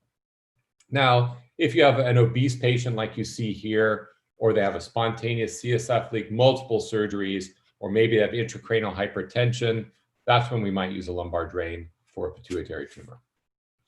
Overall, since introducing nasal septal flap, it's dropped below 3% rate of CSF leak despite going into the cavernous sinus and the suprasellar space. So I think this is a very acceptable rate, and it continues to drop as we get better and better with our reconstruction. Complications, things like hematoma rates should be very low. Pituitary insufficiency, interestingly enough, if you look at the 2-surgeon technique compared to in the middle column a 1-surgeon endoscopic technique or weighted average of microsurgical technique, actually our rates of pituitary insufficiency is lower. And this was a little surprising to me and not necessarily expected. I think, though, this is a reflection of 2 things. Working with 2 surgeons in dynamic endoscopy, I can place the endoscope into the field. I can see the gland and the tumor. Like I showed you in those videos, I can visualize the difference. I can make sure I preserve the gland. Whereas with a microscope, you can't always tell that fine distinction of the pseudocapsule. And the second thing is you have two experienced surgeons. Even on my best days, even the best surgeons on their worst days, you can make mistakes. Having two surgeons working side by side can help keep you from perhaps dissecting the gland when you shouldn't, and help you preserve that function. There's, of course, a continuum of care working with two surgeons. The neurosurgeon is heavily involved preoperatively, and of course, intraoperatively, it's evenly shared. Postoperatively, the otolaryngologist really becomes a key aspect, and I would strongly encourage you all to work in a team with ENT. Our post-op care for pituitaries involves using splints for about a week. Sometimes we can even avoid them now with these spyway devices we have. We use nasal packing for a week only if there's a leak. We've gone more to this firm absorbable packing because it's a little bit easier on patients. And we use saline spray really pretty early on. Working with ENT, we've also been able to obviously dramatically decrease our sinonasal complications. We're constantly working to improve this, especially olfaction. So drawing this to a close, I think endoscopic endonasal surgery is very safe for pituitary adenomas, at least in the US. About, I think, 5 or 6 years ago, it crossed over with microsurgery as being the most common surgery performed for pituitary surgery. So it really has become in the US the standard of care. And I think it offers an advantage in challenging tumors like suprasellar extension, cavernous sinus invasion, or residual recurrent or fibrous tumors. And I've tried to show you examples of how that's used. Nasal septal flap is critical. Certainly free grafts can be used, but when in doubt, use a nasal septal flap. CSF leak should always be avoidable. And finally, improved visualization provided by the endoscope and dynamic endoscopy working through ENT reduces nasal morbidity and has better preservation of the normal gland and stalk. There are new things like ICG fluorescence, which can have the potential to improve tissue differentiation. And all of these are things that we use constantly to try to improve our surgery. I always want to, obviously right now we can't invite people to our course, but we're working on putting together a virtual course or virtual programs like this. So if anyone is interested, please email me. We're always looking for ways to try to teach and spread our own kind of gospel about endoscopic surgery. I would encourage everyone, if you're not already members, to join the Skull Base Congress. It's just skullbasecongress.com. This is a free educational website. We host it ourselves, but it involves skull base surgeons from around the world presenting cases. There's anatomy online. We have cases presented. We have journal club. It's really a great resource for skull base questions or skull base anatomy. We like this to be sort of a community for skull base surgeons to blog and be able to discuss cases and try to learn together. Again, thank you very much for having me here today. It's really an honor to be part of this webinar and to be part of the Indonesian Brain Surgery Institute and any Brain Surgery Center, rather. Any other questions, of course, I'd be happy to discuss now. And Selfie, thank you very much. Thank you very much, Dr. Gardner. It's an amazing lecture. And it's always amazing to see how you remain calm through those catastrophic events. And then you can always find the way out of whatever happens to that situation. I think that's sort of the key is to convince yourself that you actually can. Doesn't always seem that way.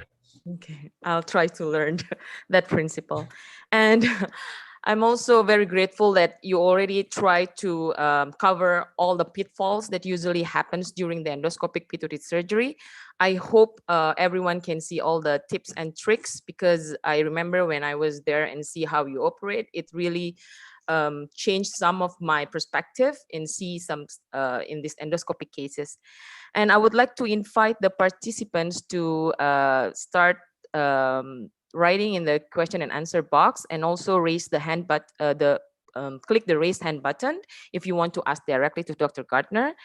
And before we start with the panelists' question and comments, Dr. Gardner, may I ask one question that always bothers me? For poloctinomas patients, so as a background in Indonesia, it's very hard to get the medication. So most of these invasive and bloody tumors comes to us and we already try to give them prescription, but they cannot afford it. So we are forced to operate on this patient. Do you have any suggestion on or the preparation on how to manage these patients? Thank you. Yeah, I mean, these are the toughest tumors, and we're very blessed to not often have to manage them. I would say maybe at least half of prolactinomas are simply not curable, but I think if you can get a pretty radical removal of them, these large ones always involve the cavernous sinus, and many times both sides, and they always involve the suprasellar space. I think this is one thing where maybe you could consider even staging the tumor. Now, you have to be careful when you stage a pituitary adenoma in that you never want to leave the suprasellar portion of the tumor. That's probably the most important thing is for a patient with a prolactinoma. If you left tumor in the cavernous sinus, they may have high prolactin levels, but the tumor is not going to cause them harm in the cavernous sinus. So the goal of surgery should be removing the tumor between the cavernous carotids, and the suprasellar extension should be the primary goal of surgery. The other thing is that prolactinomas are a little different. They are invasive tumors. They don't respect, I showed you very nice videos of very respectful tumors, but prolactinomas are not very respectful. They invade dura, they invade through the gland, they invade into the suprasellar space. I think, whenever I approach a prolactinoma, they're all very different. And so I study the scans very closely to understand what are the different corridors, the lobules of tumor that I can follow. Because the one advantage of them is if it's a very large tumor, it has created the corridors into these areas that you may not normally be able to go. But they're very, very challenging cases. And I know that's very common, especially in Asia, to have to resect them. Thank you, Dr. Gardner, because I learned that the hard way, I guess. So now I would like to invite our panelists for question and comments. Would you mind just raising your hand? And if you don't mind, Dr. Gardner, to unshare the screen so that we can have all the panelists. Absolutely. Thank you. Okay. First, I would like to invite Dr. Julius July to give question or comments. Please, Dr. Julius. Thank you, Dr. Gardner. I think it's a beautiful presentations. I learned so many things, especially regarding the complications. I myself has one experience with carotid injury over 700 pituitary surgery. I think it's a scary moment. I think once is too many for me. I have a questions regarding the Cushing disease. The Cushing disease without any evidence in MRI. Do you rely only based on the transverse sinus sampling blood to define which sites that you want to cut?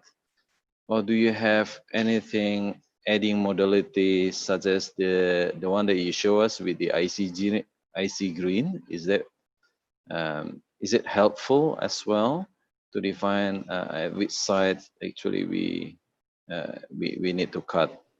Thank you. Yeah, that's an excellent question. And that I think Cushing's disease can be one of the most difficult things that we treat.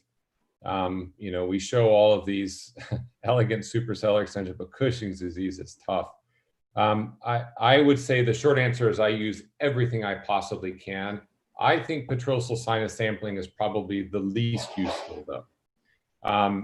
When I think about if I don't see, the first thing that I do, even if there is no identifiable tumor, I study the MRI as closely as I can. And in my head, I have a list of 2 or 3 places that I think are most likely that look irregular or look abnormal. So I make a list. Do I think the tumor is on the right or on the left? And I start with the MRI. And then I look at the IPSS. If the IPSS agrees with where I think maybe is on the MRI, then I become a little more confident. but the IPSS is very much not useful. I also look at the petrosal sinus anatomy. So I look at the angiogram that they do and I see, is there one of the sinuses that is dominant? If you have a very dominant sinus, obviously you can get more drainage from that side. So I rely more on the MRI than the IPSS, even if the MRI is negative. Then I always open the entire cella as widely as I possibly can for Cushing's disease. I want to see everything in the cella.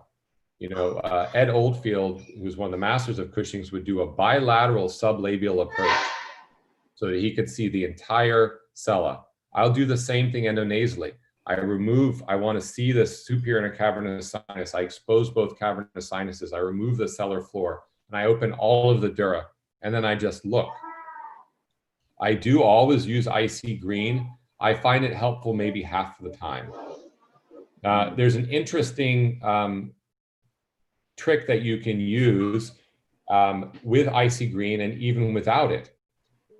Once you open the gland and sort of sit there, or even if you cut into the gland a little bit in a couple of places, if you just wait, the tumor and the gland will get sort of plump and red, and the tumor won't develop in quite the same way. So if you cut the two of them, they look a little different. The gland always has this petechial bleeding, the tumor doesn't. So one of, you know, if I just can't find it, then I'll look with the IC green. I'll then look a couple of minutes later with IC green because it can develop over time, just like contrast with the MRI. And then I'll make some cuts, vertical cuts into the gland. Remember, the blood supply to the gland comes from central and goes outward. It's what we call centripetal supply. So if you cut into the edges of the tumor and try to see where you think there might be tumor, if I still can't find anything, I will guess which side I think the tumor is on using the MRI and using the IPSS, and I will resect the outer third on that side. If I still don't think I see it, I'll then resect the outer third on the other side.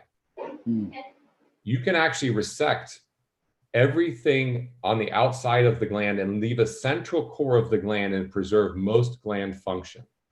So rather than cutting out half of the gland, you get the most out of removal of gland by removing the outer 2/3 of the gland. So I'll start on one side, then I'll start on the other side, and then I'll maybe resect across the bottom. I don't ever do a hemihypophysectomy, and I don't ever do a complete hypophysectomy. If leaving that core of tumor still doesn't cure it, then I think I maybe don't know where it is. Very rarely these tumors can be invading the cavernous sinus, the intercavernous sinus. I always resect the dura. So if I'm having trouble finding the tumor, I'll resect the intercavernous sinus and even some of the posterior clinoid dura. But those become very tough and frustrating. But that's sort of my algorithm. I hope that makes sense. Okay, thank you. When you look at the MRI, would you mind to share any kind of feature that make you guess it look like something different? Yeah, so I mean, I think often for Cushing's disease, the sagittal MRI can be the most helpful because the coronal MRI may not catch the tumor, and Cushing's disease, the tumor can hang off the bottom, or it can even be towards the pars intermedia, almost like a Rathke's cleft cyst.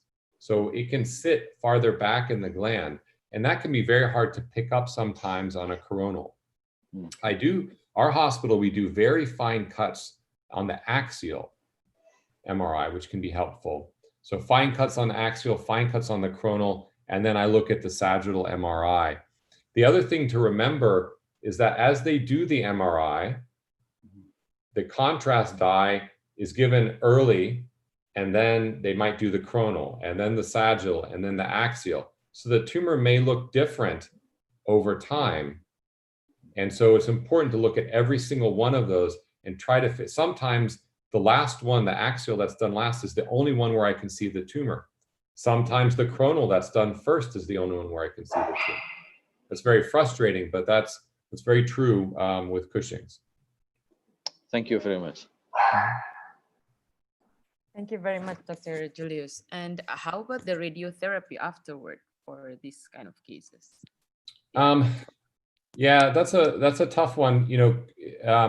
I think it's most helpful, for example, if I have an invasive tumor. So let's say I had a tumor that invaded the cavernous sinus, and I think I got most of a removal of it, but I know there's some tumor left in the cavernous sinus and that person's still symptomatic.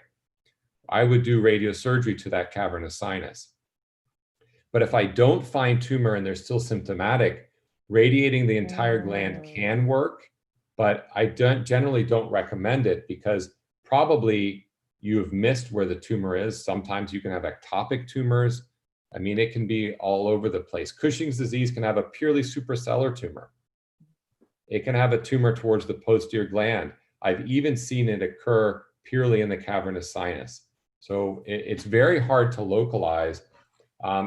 So a last-ditch effort can be radiating the entire gland, but it's obviously less effective.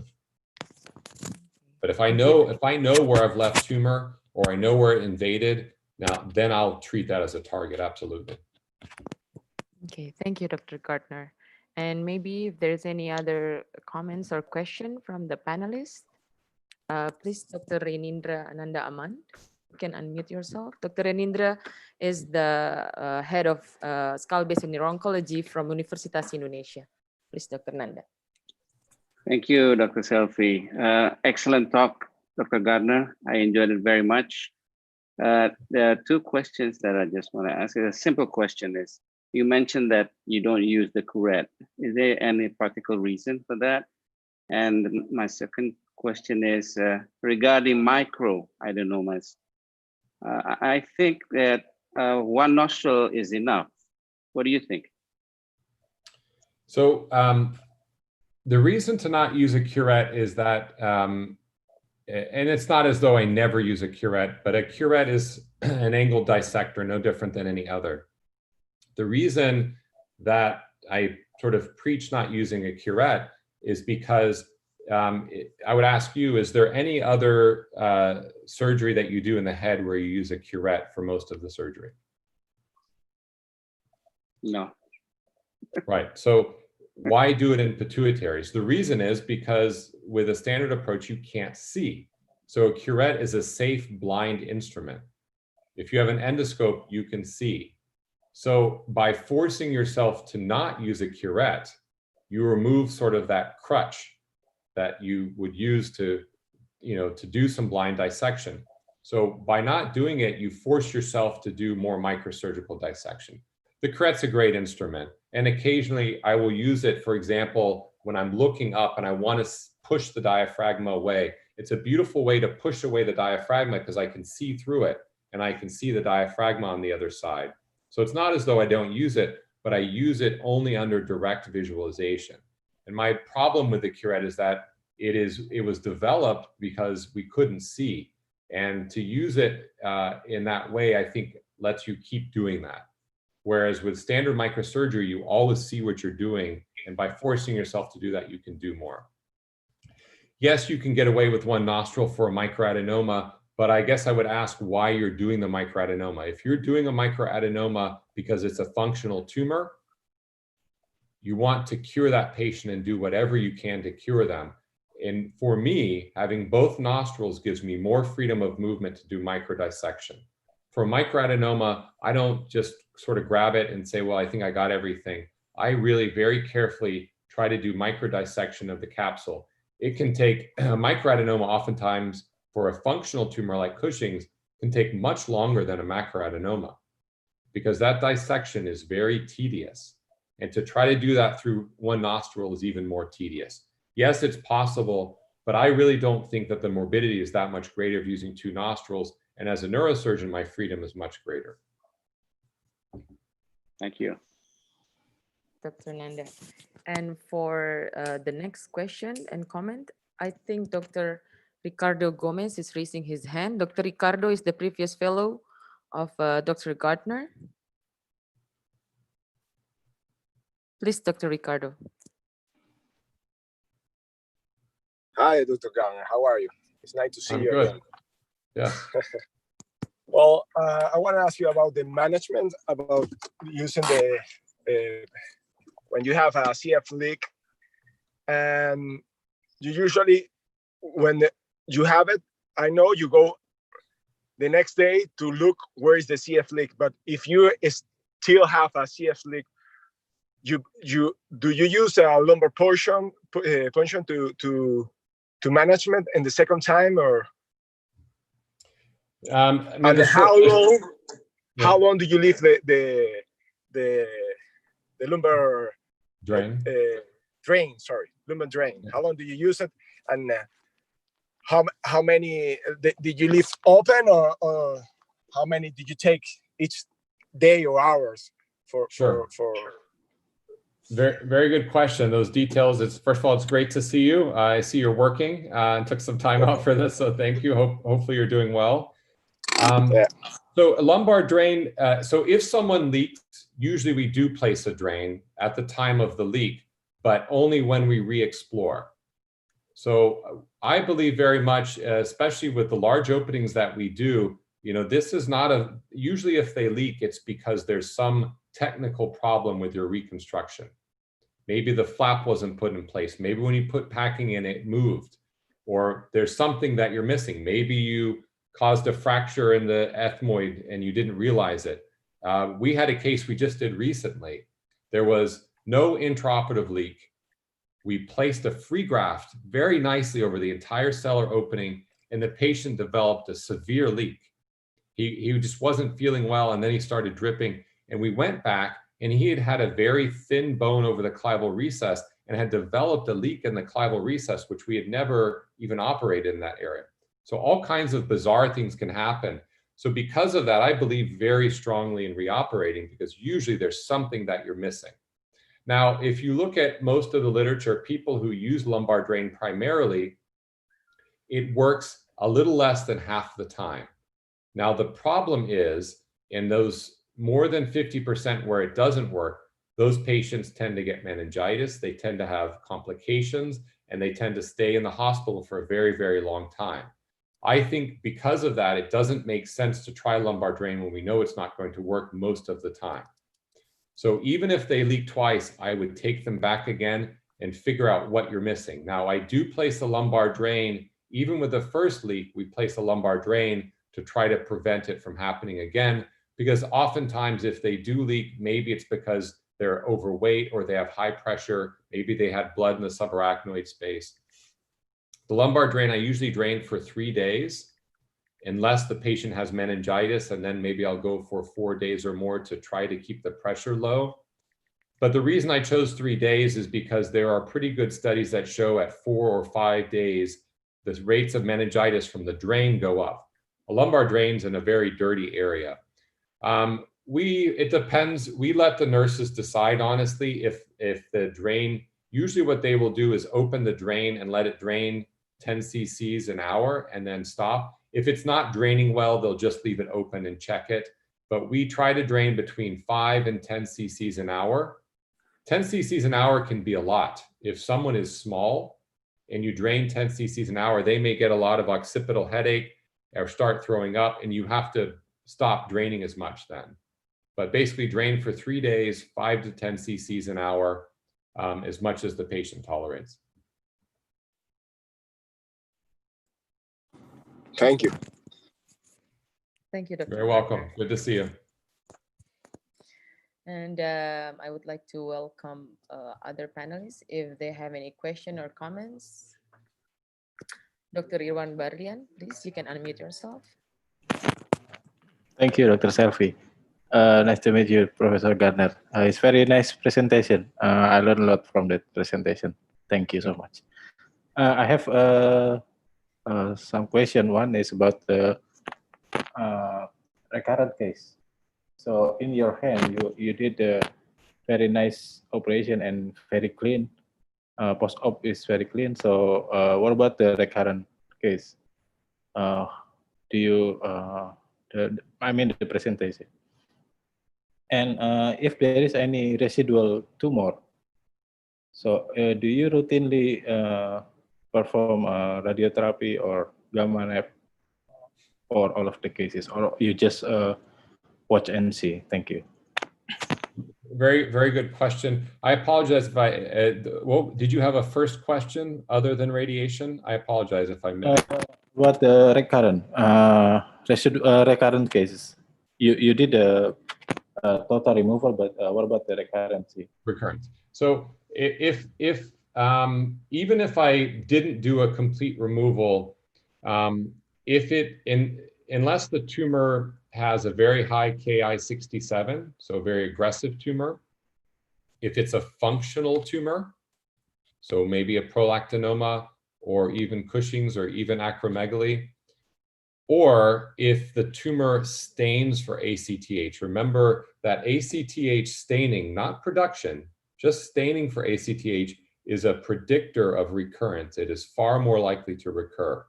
So in those three situations, I will do radiosurgery up front. Otherwise, I don't. So if there's a small residual in the cavernous sinus, now this is assuming you have a reliable patient who can afford to come back and will come back for MRIs. If you don't have a reliable patient, it's also reasonable to try to treat them as completely as possible. So that's another reason to do radiosurgery. But if it's a person who you know will come back, they'll get MRIs every 2 years, every 1 year, that person I will watch. And many times it will be 5 or 10 years before you have to radiate them.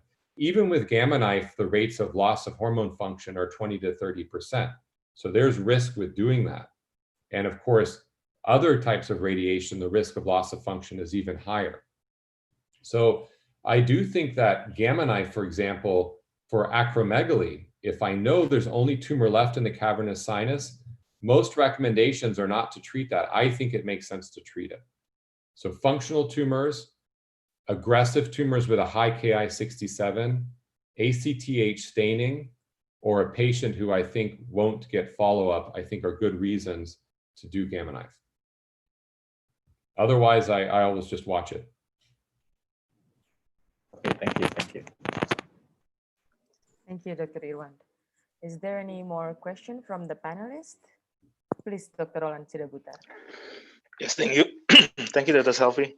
Dr. Gardner, what an excellent presentation. I enjoyed very much.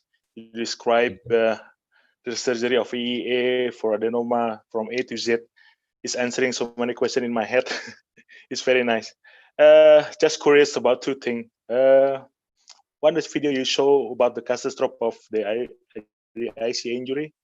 The monitor that sees not quite clearly, but the recent video that you show us is very clear video, clear imaging. Is that a different endoscope you use? Are you talking about between the two videos that I showed, the difference? Yeah. Yeah, so the first video was my first carotid injury ever, and that was maybe 12 or 13 years ago. So that was prior to high definition. So that was a standard definition, and now we have high definition endoscope.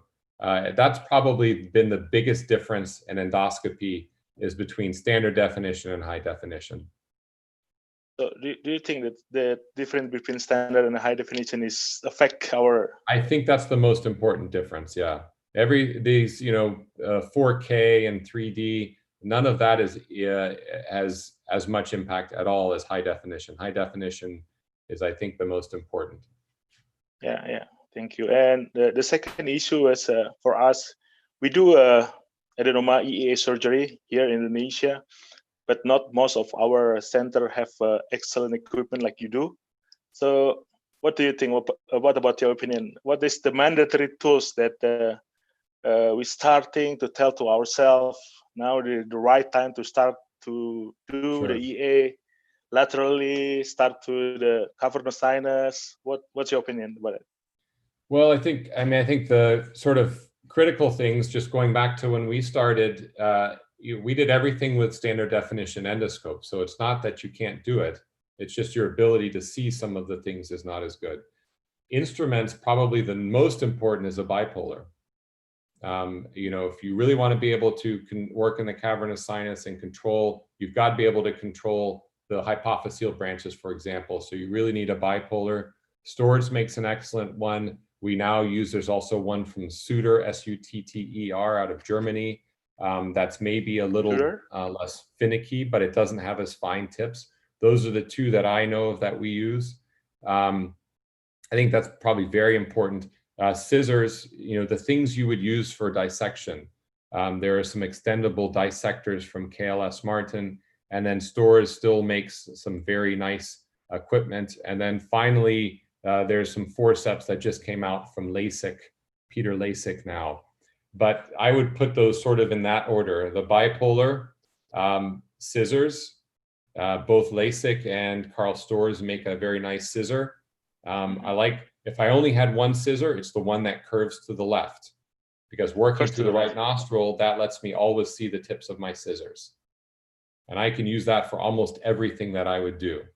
And then some dissectors, and a lot of times you can get away with ENT instruments.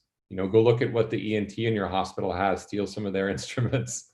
A lot of what we did initially was using their instruments, but for some of the finer dissection, you really need some of these other tools. How about the ICG endoscope? Is that mandatory or optional? No, it's not mandatory. I think, each one of these things improve the quality of your surgery. I think ICG is most important when you start getting into invasive tumors and you start getting in tumors where vascular injury is important. And I think what I've realized using ICG is I realize how in many situations with invasive tumor, how poorly I actually see the artery. There are a lot of times we think we know where it is, but we really don't know. And if I do an ICG run now, I have a picture in my head. I know exactly where it is. So I think that's probably where its greatest value is. And then for things like microadenomas, some of them it's very useful, some of them it's not useful at all. So I think as part of refining your technique, the ICG is on the most refined end of your technique, but I wouldn't say it's one of the most important things to have. But it also, it's only another filter, if you're buying a new endoscope, so if you're already going to buy a high definition endoscope, I don't think the cost of the ICG is a lot more. Yeah. So it kind of depends. Would I go out and buy all new endoscopes just to have ICG? Probably not. But when we buy new endoscopes, we buy them with ICG. Yeah. About my previous question, when for the young neurosurgeon or just beginner for the EEA, what's the right time to start to advance adenoma, like laterally or upward? Well, I think, yeah, it's a good question. I think it's not only for the surgeon, it's for your whole surgical team. So sometimes we forget this. If I went by myself and tried to go operate somewhere new, I couldn't do the same things if I didn't have the same ENT I've always worked, if I didn't have the same scrub nurse in the OR. Those things are so important. So it's the surgeries that you have done as a team with your entire team, learning, and even the post-operative care for those patients. But the short answer is that probably, if you look at it, it's probably around 50 surgeries, your learning curve. Yeah. And so after 50 surgeries of a standard pituitary, and that's working. So one of the mistakes people make, I think, is they say, well, I'll start to work with ENT and we'll start doing 2 surgeons when we get to the difficult surgeries. That's crazy, because now you're doing a more difficult surgery and you're learning how to work with another surgeon. You want to learn how to work together on the easy cases you know how to do. Those cases will take longer because of that. But then when you get to the more difficult cases, you will know how to work together. You'll know how to dance together. And they will be that much easier then. It's a mistake, I think, to say, well, I'm just going to use them when I do an extended surgery, because now you're not going to have learned how to work together.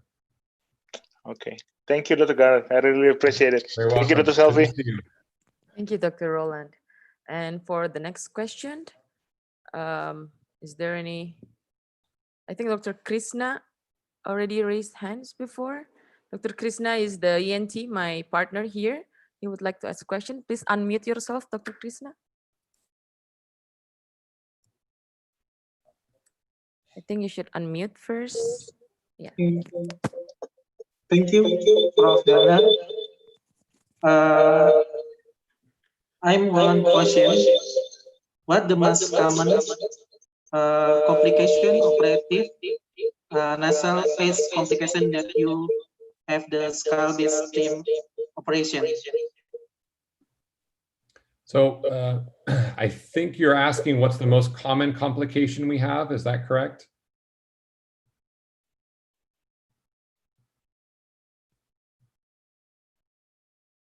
I think you're still Yes. mute. Okay. Nasal phase complication.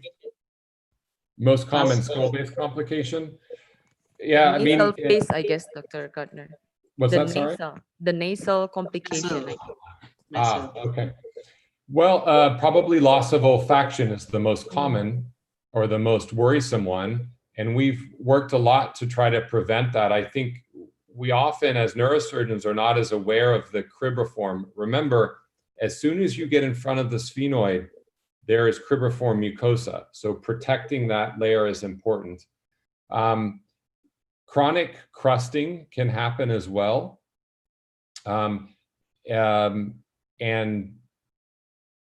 I think one of the important reasons to work with ENT is to try to prevent that.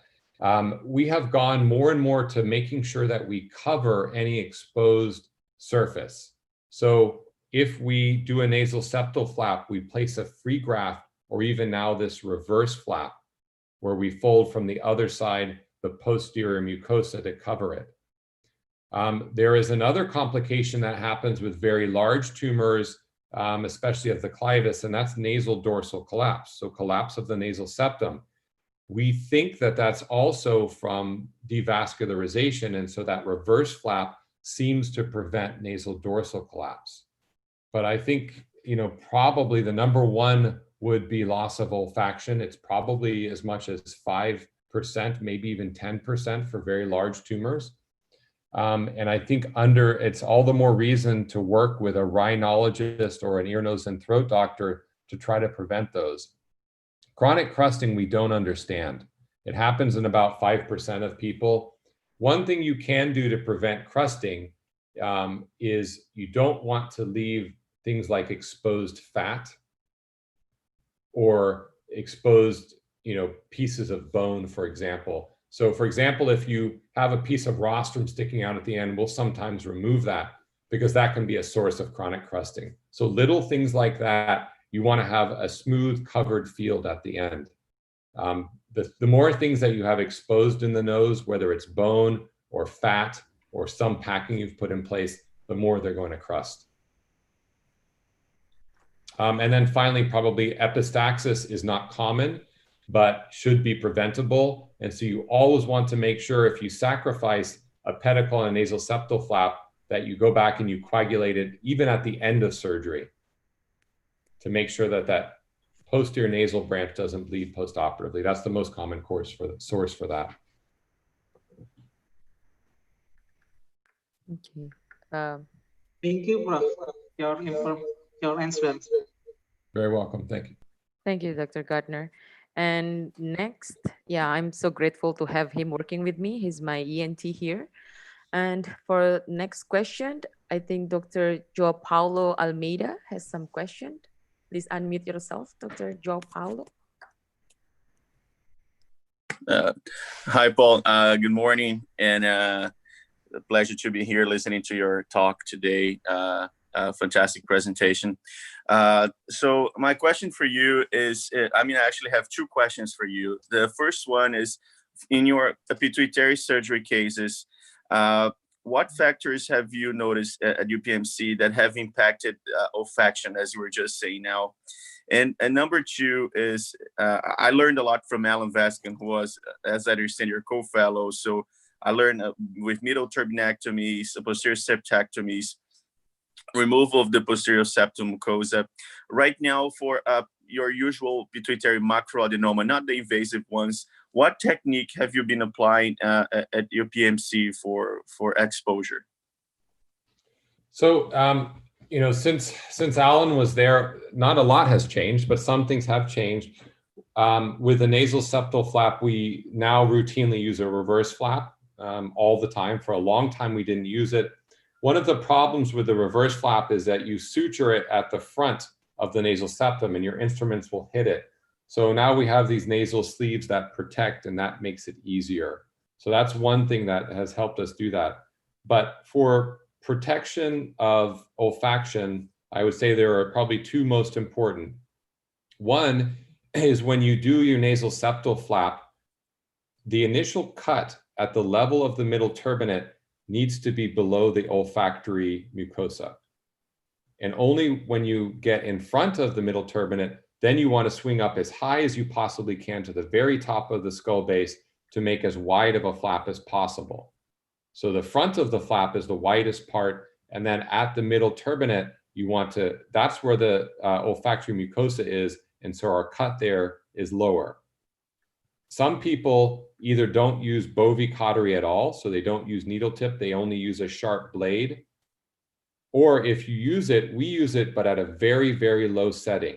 If you turn the setting too high on the needle tip bovie, more than, it depends on your machine, but too high at all, it will burn the mucosa and cause loss of olfaction. The most common thing as a neurosurgeon that I do is if I have a suprasellar tumor, the posterior part of the cribriform, that olfactory mucosa will hang down. And I will try to push that up, or even if I coagulate it or remove it, that can cause loss of function. A better thing to do is maybe to split it and lift it up. Remember that posterior olfactory, that has the sensory organ in it, has those tiny little nerves. So I want to, but it hangs in my way. So I'll lift it up perhaps and just push it up toward the skull base so it's out of the way, rather than removing it or coagulating it. Those are probably the biggest differences, but we still do a huge exposure. People talk about this. This is not minimally invasive surgery. A microscopic approach is less invasive because it's a very small opening, but you also can't do as much. This is maximally invasive. This is skull-based surgery, but there are things that can be and should be done to preserve olfaction. A final question for you is, I realized the drill you've been using, I think that's a fine diamond drill, actually. It's not one of those coarse diamonds that some of the companies distribute, right? It is actually a coarse diamond.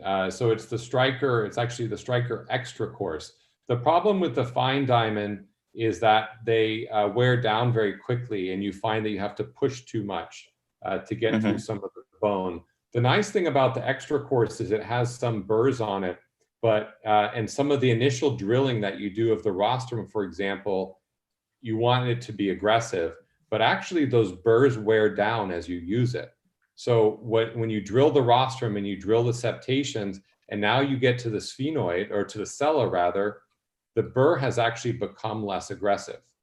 So some of those burrs have worn down. Now I drill off the sella, now it's even less aggressive. So now when I move out to the carotid and up to the tuberculum, I have what is basically a fine diamond burr.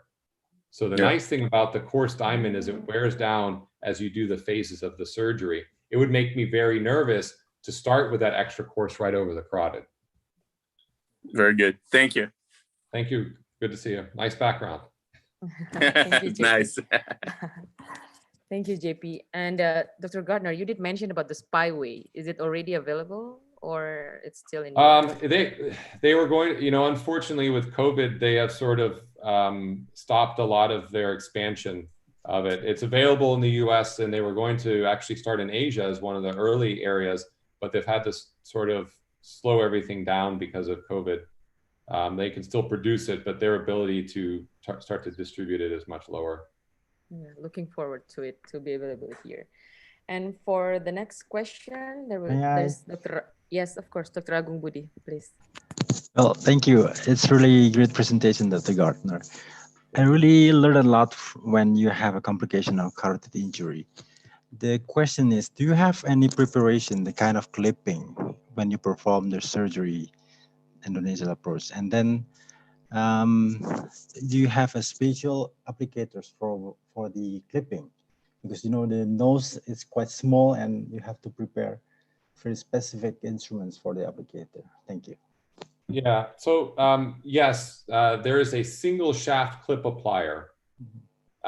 You have to have the single shaft. A standard clip applier, has two arms. It won't fit in the nose, or as it goes in the nose, it will pinch closed and that'll open the clip.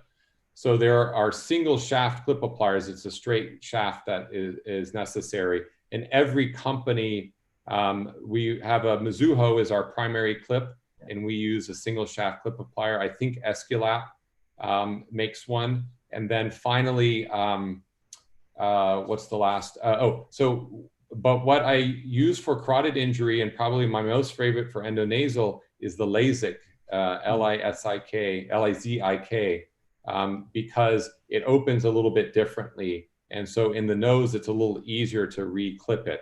But any of those companies make a single shaft clip, but I probably use either the LASIK or the Mizuho are the two that I prefer for endonasal, okay? Okay, one more question. So do you prefer using a straight clip or curve, or the things that? It depends. Very rarely a straight clip. You know, usually the most common thing that happens is you get an injury.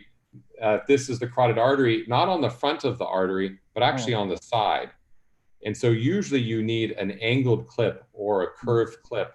Or if you get it on the front, it's a curve. It's not a straight clip like this, but it's a curved clip. So I would say, you know, if you had to choose 3 clips only, a straight one, a curved one, either a small or even maybe a more of a curved, and then some side angled clip are probably the most common you would end up using. Okay, great. Thank you very much. Yeah. Thank you, Dr. Agung. And next, is there any more question? I think from Dr. Diorita. You can unmute yourself, Dr. Diorita. She's our neurologist that actually spent a couple of weeks in your institution, Dr. Gardner, to learn the intraoperative monitoring. Okay, thank you, Dr. Selfie. Good evening, Dr. Gardner. It's nice to see you again.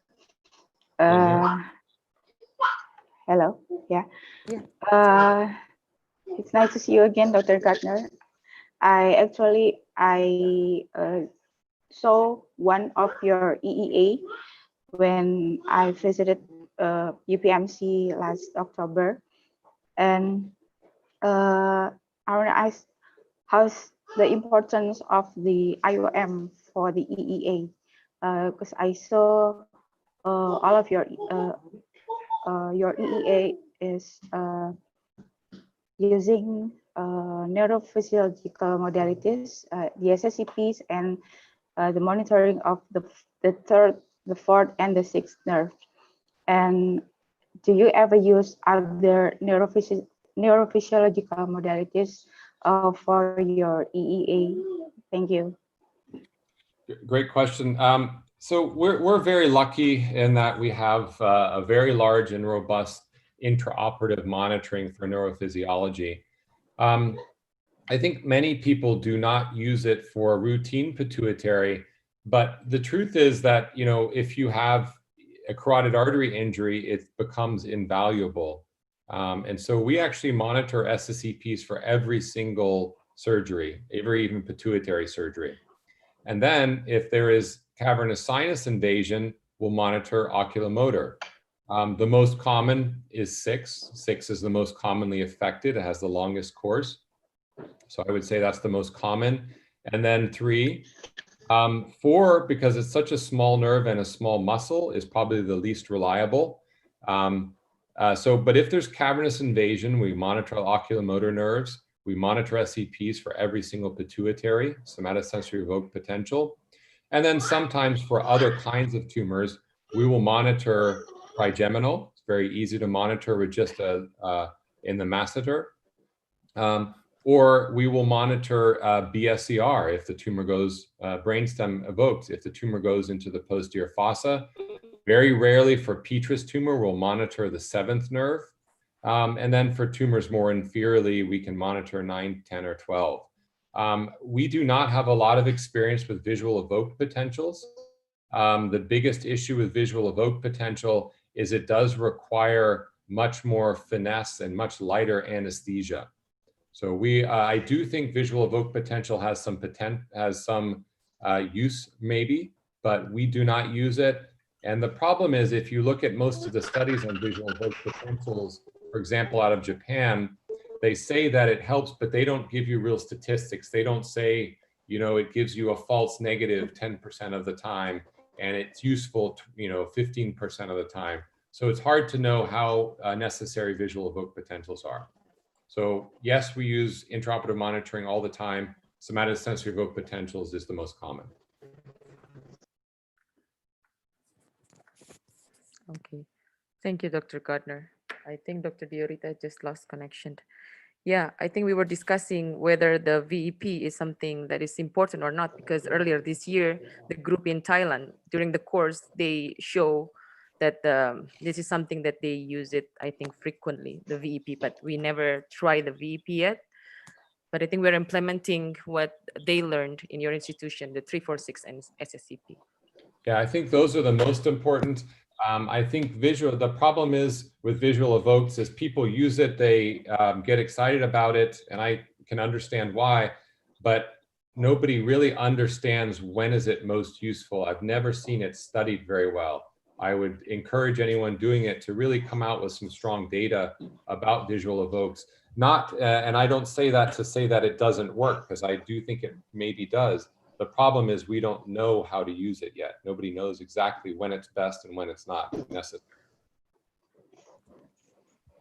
Okay. Thank you, Dr. Gardner and Dr. Diorita. Is there any more questions from the panelists? If not, then I think I will move to the question from the participants. Before that, I would like to encourage all the participants to fill in the pollings. It only takes 1 or 2 minutes of your time to help us improving our webinar. And there's 2 participants that raised their hands. Dr. Wahyudi, if you're there, you can ask your question directly to Dr. Gardner.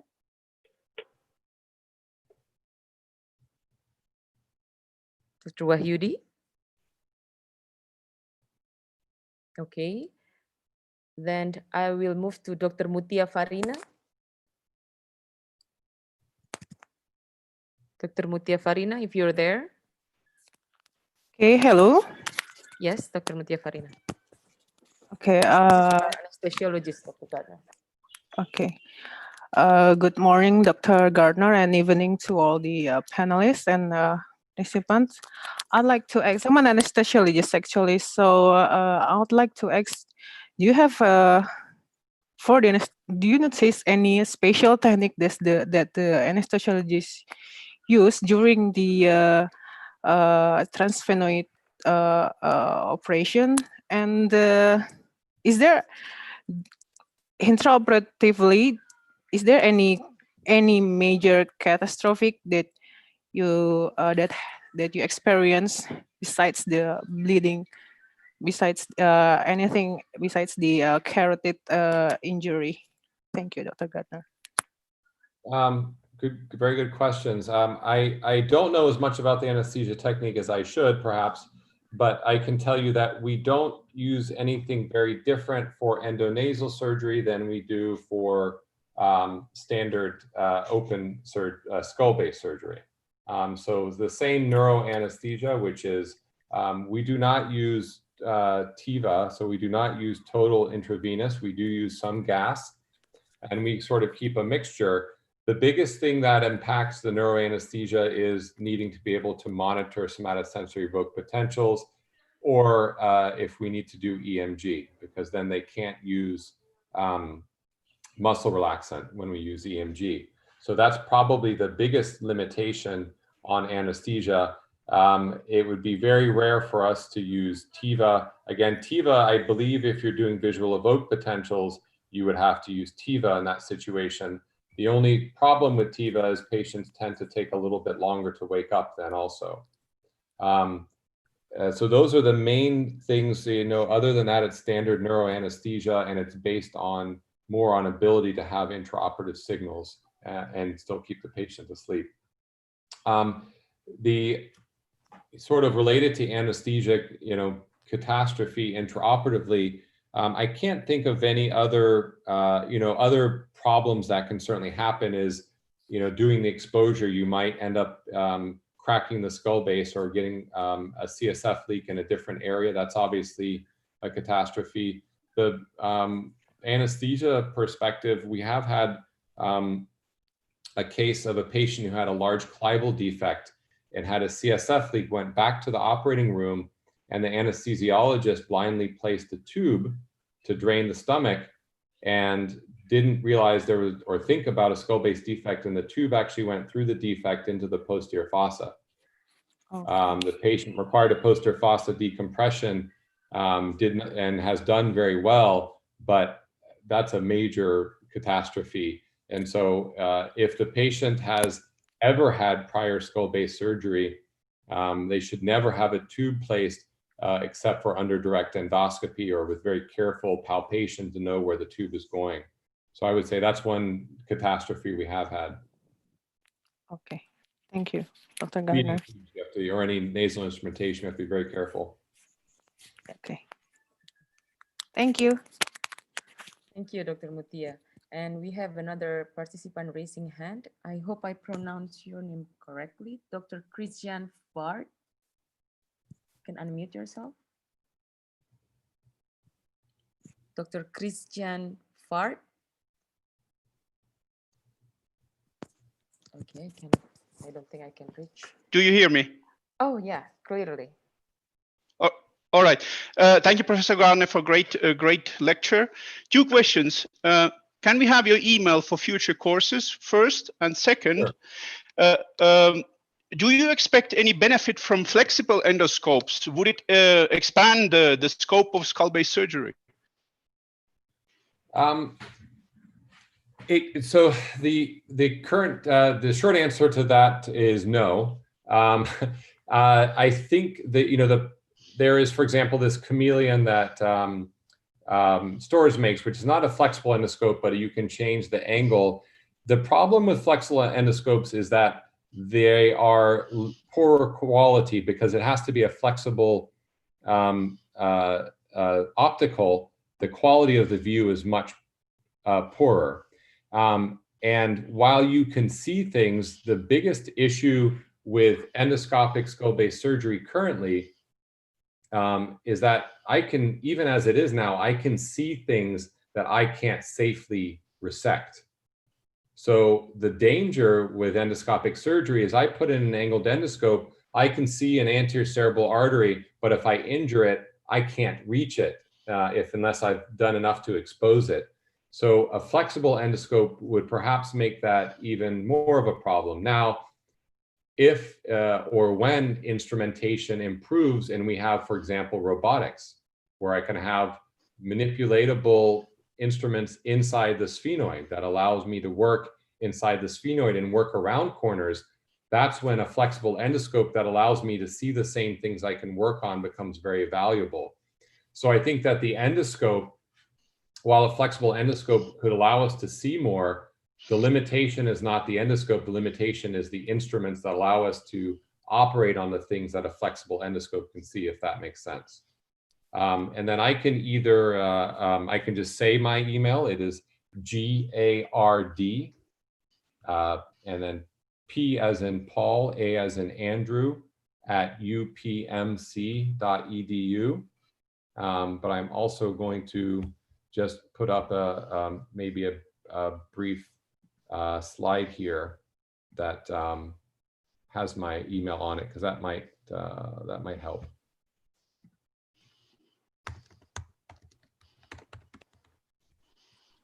Let me just share this real quickly. And of course, if you have any other questions, and again, I would encourage you to go on the Skull Base Congress as well. We're happy to have people submit cases on Skull Base Congress. Let me see if I can share this real quickly. One option would be write it on the paper. Yeah. There we go. If you can see that, I don't know if you can see that or not. Yes. Yes. Yes. So that's my email, and of course you're welcome to email me. And Mary Jo takes care of everything for us. We are working on putting together some virtual courses as well, so hopefully we can expand that to even greater number of people. Okay. Thank you, Dr. Gardner. Thank you. Thank you. And next, there's a couple of questions in the question and answer box. This is a very interesting one. What is your opinion in intraoperative MRI? I think intraoperative MRI would be very useful, especially when you're first learning pituitary surgery. And by first learning, I mean the first several hundred surgeries.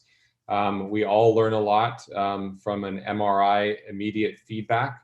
I used to do MRIs the first day after every surgery that I do, and I don't do that now, but I did it for at least the first 5 years, if not more. And I still do it on complex cases like chordomas, because sometimes I leave something and I didn't think that I left anything there. And if I do that MRI a month or 3 months later, I don't remember how I left that. So I don't learn as much from that. I think the problem with intraoperative MRI is that it adds time to the surgery. I think if you get very experienced with endoscopic surgery, the endoscope can allow you to see, you learn where to look. And I think that intraoperative MRI doesn't have as much use for me, for example, at this point. But I can tell you when I was first starting, it would have had a lot of use. So I think it depends on how experienced you are and how comfortable you are, and whether it's worth that trade-off of time to make sure. I think if you have a very large tumor with supracellular extension and you're not sure, an intraoperative MRI is invaluable, because you can prevent things like apoplexy postoperatively. We had several cases early in our experience where patients had some initial vision loss because they had apoplexy because we left tumor we didn't know we'd left. And so I think understanding that, and I mean, when I say when you're learning, I mean in the first 5 to 10 years of your practice. So I do think it has a role, but I think that role is partly when you're before you have a lot of experience, if that makes sense. Okay, thank you, Dr. Gardner. And there's another question from Dr. Mohammed El Maghrabi. Do you use combined approach, transnasal, endoscopic, and transcranial at the same sitting in case of giant adenoma with supracellular and paracellular extension? The short answer is no. But there are very rare cases like aneurysms or some types of meningiomas where we would use a combined approach if it fits. The reason I don't tend to for adenomas, and I would say the best indication for it is supracellular extension. The problem with doing only one approach for an adenoma is if you leave tumor behind after removing an adenoma, you have to assume that that tumor you leave behind will bleed. And so, because it always happens. If you leave tumor behind, even if they don't have symptoms, the tumor left behind will undergo apoplexy. So if you have tumor that goes supracellular and you think you cannot get it all endonasally, you should do a combined approach, because if you leave that tumor behind, it will bleed and cause vision loss. I have not had a case where I couldn't get what I needed to get from an endonasal approach, but if I couldn't, I would probably that same day take the patient for a craniotomy, because I would worry about that tumor bleeding. Now, if there's tumor that extends paracellular into the middle fossa or through the oculomotor triangle, I'm less worried about that bleeding, because if it bleeds into the middle fossa, there's not much it can impact. Now, if you have a very large amount in the cavernous sinus, then maybe, but usually you can at least decompress that well enough. So the short answer is no, but I think that it's not a bad idea if you think you have tumor left in an area where it will cause symptoms. Okay, thank you, Dr. Gardner. And there's another question from Dr. Vinod Felix. How to remove the tumor that's trapped between the folds of the herniating diaphragm? Good question. Good to see you, Dr. Felix. That is the one time when I think a curette becomes useful, because a curette, again, can be used to push the billowing diaphragma back and to try to search through it. So a curette and a suction at the same time. But the most common thing I will do is that Q-tip. And with the Q-tip, I can lift up the diaphragma, and you can actually roll the Q-tip so it rolls across the surface. And then you're absolutely right. When there's a dimple in the diaphragma, that's very suspicious and usually means there's tumor there. So I'll take a Q-tip and I'll retract the diaphragma right next to that dimple, and I will slowly suction in the dimple.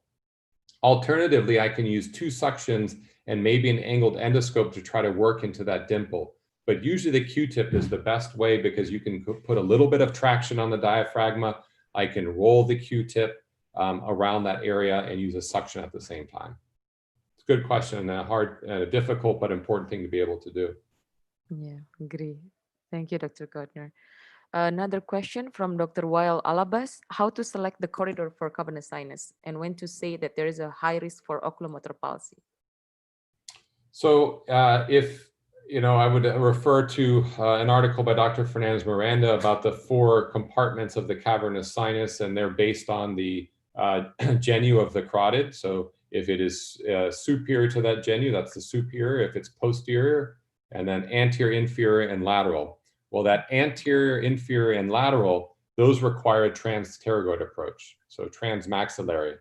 You can get away with just a transphenoid approach and not a transpterygoid approach for the superior and posterior compartments. The risk of 6 nerve palsy is in the posterior and the anterior. Oculomotor nerve palsy is only really in the lateral. The truth is, I very rarely will go into the lateral compartment.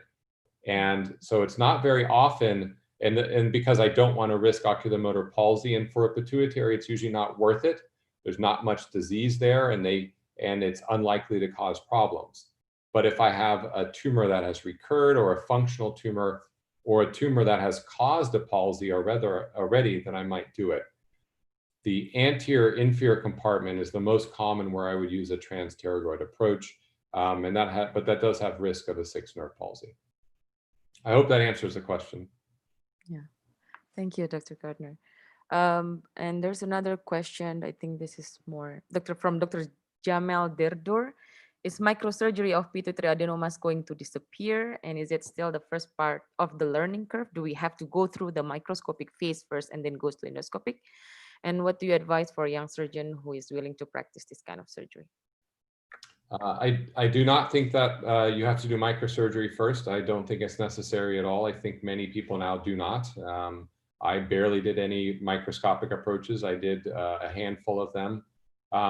I do think that learning open microsurgery through open skull-based surgery at the same time is important, because the same microdissection technique and concepts need to be applied. It's not different surgery, it's the same kind of surgery, maybe different instruments. So I would say that I think that probably long-term, based on trends, there will not be as much microscopic transphenyl being done, because you just can't see or access as much. But there are currently some very, very experienced microscopic surgeons who do beautiful surgery. And so you can't argue with their results. What I would recommend to young surgeons is to get as much experience as you can, even if it means going and sitting with your ENT when they're doing a sinus case and saying, well, what's that? What are you doing there? Watch the technique that they use. Even do minor CSF leaks with them, even do sinus surgery with them, just to get used to using the endoscope. And then, of course, cadaver work. So it's all anatomy and technique. So if you can work with cadavers, or if you can study anatomy, those are probably the 2 most important things. There are some good, if you don't have access to cadavers, you can always study anatomy online, Skull-Based Congress or other resources. And there are a lot of little things you can do to practice technique, to practice your drilling. You can take an endoscope and put a box and cut 2 little holes in it, put an endoscope in one and a suction, and drill an egg. So take an uncooked egg. If you can remove the shell of an egg, then you can probably safely unroof a carotid artery. And then if you want to work on dissection, take an uncooked chicken wing or something like that. An uncooked chicken wing is relatively cheap, cheaper than a cadaver, and practice dissecting that. So there are things like that that you can do to work on your technique. Thank you, Dr. Gardner. And if you still have time, there's still a couple of questions. This is from Dr. Najib Gassarelil. So can you emphasize again how to differentiate the pituitary gland and the tumor? Great question. This is one of the things that I think is probably one of the most difficult things to learn. it's okay, I'm probably going to try to share my screen one more time to try to demonstrate that.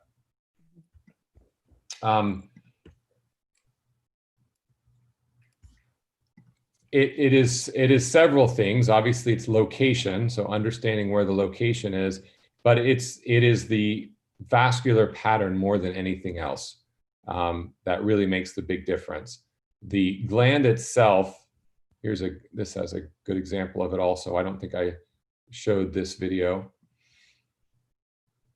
The gland so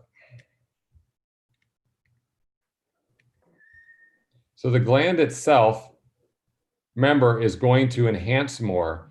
And you can see here, this tumor, it sort of has a purplish color. It's soft, it falls apart. Maybe it's a little whiter here, but look at see that fine vasculature of the gland. So this is gland right up there. Let me show it again here. There's gland right there. Look at the fine vascular pattern. Look how pale the tumor is. So that's a beautiful example of the difference between the two. It's not always so obvious, but look at that fine reticular pattern on the gland. That's the big difference. Something else I look for, if I'm doing a microadenoma, for example, if you cut into the gland itself, the gland will bleed a little bit. So you'll see little vessels bleeding. If you cut the tumor won't bleed. It might have a little bit of purplish, look like contusion, but the gland will have the little tiny vessels will bleed. Sometimes if I'm doing a if I'm looking for Cushing's and I'm not sure if something is gland, I'll cut it a little bit just to see how it bleeds. A tumor itself won't bleed too much. Those are probably the two best hints. And I spend a lot of time looking. People spend too much time wanting to constantly suction and take out tumor. I spend a lot of time looking. So I look, I confirm to myself that I think that's gland. Those are probably the two best pieces of advice I could give you for that. I hope that helps. Thank you, Dr. Gardner. And is there in any way to predict before the operation whether the patient will have the endocrine disorder afterward? Well, I mean, obviously your technique matters, but very large tumors that are very high supracellular, you're talking about that would get it from your surgery, I assume. I don't know a good way to predict it preoperatively other than size of tumor and obviously patient symptoms, but your chance of giving it to them, very large tumors, so where there's a lot of descent of the diaphragma and so descent of the gland and also stretch on the stalk, have a higher risk of getting some pituitary dysfunction. So very large and especially tall tumors where there's going to be a lot of descent of tumor is probably the most likely. And there's a question from Dr. Yudi Iwono-Wiwoho. It's either you're using CUSA for either pituitary or maybe other tumors. Yeah, so I use CUSA most often, for example, for very large meningiomas that I want to debulk. I think both the CUSA and this other Nico Myriad device are great, but really only for very fibrous tumors. There are some times when I don't know how I would remove it without it other than very slowly cutting it. So I do use the CUSA. The only problem with the CUSA or the Sonopet, which is what Stryker makes, is they spray a lot. And so it requires more cleaning of your scope. But there are some times when it's very useful. But for pituitaries, it's uncommon. Maybe 5 to 10% are very fibrous, like I showed. And for me, for a pituitary, if it's very fibrous, I tend to try to do an extracapsular dissection. But for meningiomas or other fibrous tumors, it's very useful. Also, they now have a bone claw on them, which is very useful for removing, safely removing like posterior clinoid or some of the clivus. Thank you, Dr. Gardner. Do you vary the position of the patient head in anterior versus the posteriorly extending tumors? This is from Dr. Ankush Gupta. Yes, great question. The answer is yes, I do vary the head position, but not a lot. So for any patient, for a standard pituitary, I turn their head toward us, I rotate it, and I extend it. So now they're facing toward me. I always say I would rather that their neck be a little uncomfortable than my back, because if they're facing straight, I have to lean over more, Whereas if they curve toward me, they lean, it's less for me to lean over. Even for posterior fossa, I extend the head a little bit, because if you extend the head, and then I put the back up, then that ends up pretty level and it gets the patient's chest away from my instruments. For anterior fossa, it becomes very important. If a patient is just in line with their chest and you're trying to reach up towards the anterior fossa, your instruments in your hands will hit their chest. If I extend them and I want to reach up, I will no longer hit their chest. This is especially important for big patients. But the reason I like to extend is because if I extend them, I can then put their head up. That decreases bleeding, very importantly, and also decreases CSF pressure. So I extend them so that I'm sort of forced to put their head up, and it also gets my hands and instruments away from their chest. Okay. Thank you, Dr. Gardner. And there's still a couple of more questions, but I think this would be our last question because we're actually already over time. I'm very sorry, Dr. Gardner. No worries, This is thank from you. Dr. Ari Chako. Dr. Gardner, thank you for the wonderful talk. What has changed for you in endoscopic transfemoral surgery in these times of COVID-19? Great question. Really good question. We did a brief survey of what people do. We had stopped altogether doing endonasal surgery. Everyone was very worried about endonasal surgery and the risk of transmission. There were some reports of high rates of transmission. We actually did a survey through Skull-Based Congress and got responses from all over the world, from multiple different places. And a lot of places, as we had done, had stopped doing endonasal surgery or had decreased the numbers that they did. But you still had apoplexy or things like that. The long and the short is what we do is that we test everyone within 2 to 3 days of surgery. We do a PCR test for COVID. I insist that my patients be tested. And then we use N95 masks during surgery. So those are the two things that we have done. Now, we also were very encouraged, though, that it turns out if you have a suction in the nose, even when you're drilling, very little comes out of the nose at all. We looked at this, we put fluorescence in the sinus mucosa, and we drilled in the nose, and very little comes out at all. And very little in the ranges that you would worry about having COVID escapes from the nose. So I actually think that working through the nose is not a big open field that can spray everywhere. And so the risk of aerosol is relatively low. But the things that have changed is that we test everybody before surgery within 2 or 3 days. And even when we test them, we make sure we have eye protection and we wear an N95 mask. And I think that's what most people in the world are doing now is preoperative testing and wearing N95s for all endonasal surgery. Thank you very much, Dr. Gardner. And with that question, I think we will close this session. Thank you for your time. And I would also like to thank all the panelists and all the participants for coming to this session. I hope this session can help every one of us to have more understanding and help us to give better for our patients.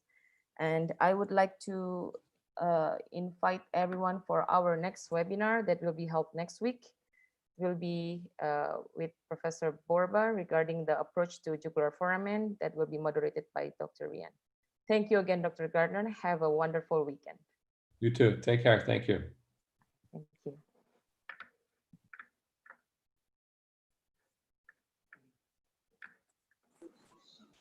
Thank you. Terima Thank you, kasih, Selfie. Dokter. Thank you, Selfie. Terima kasih banyak, Dok. Oh, I would like to remind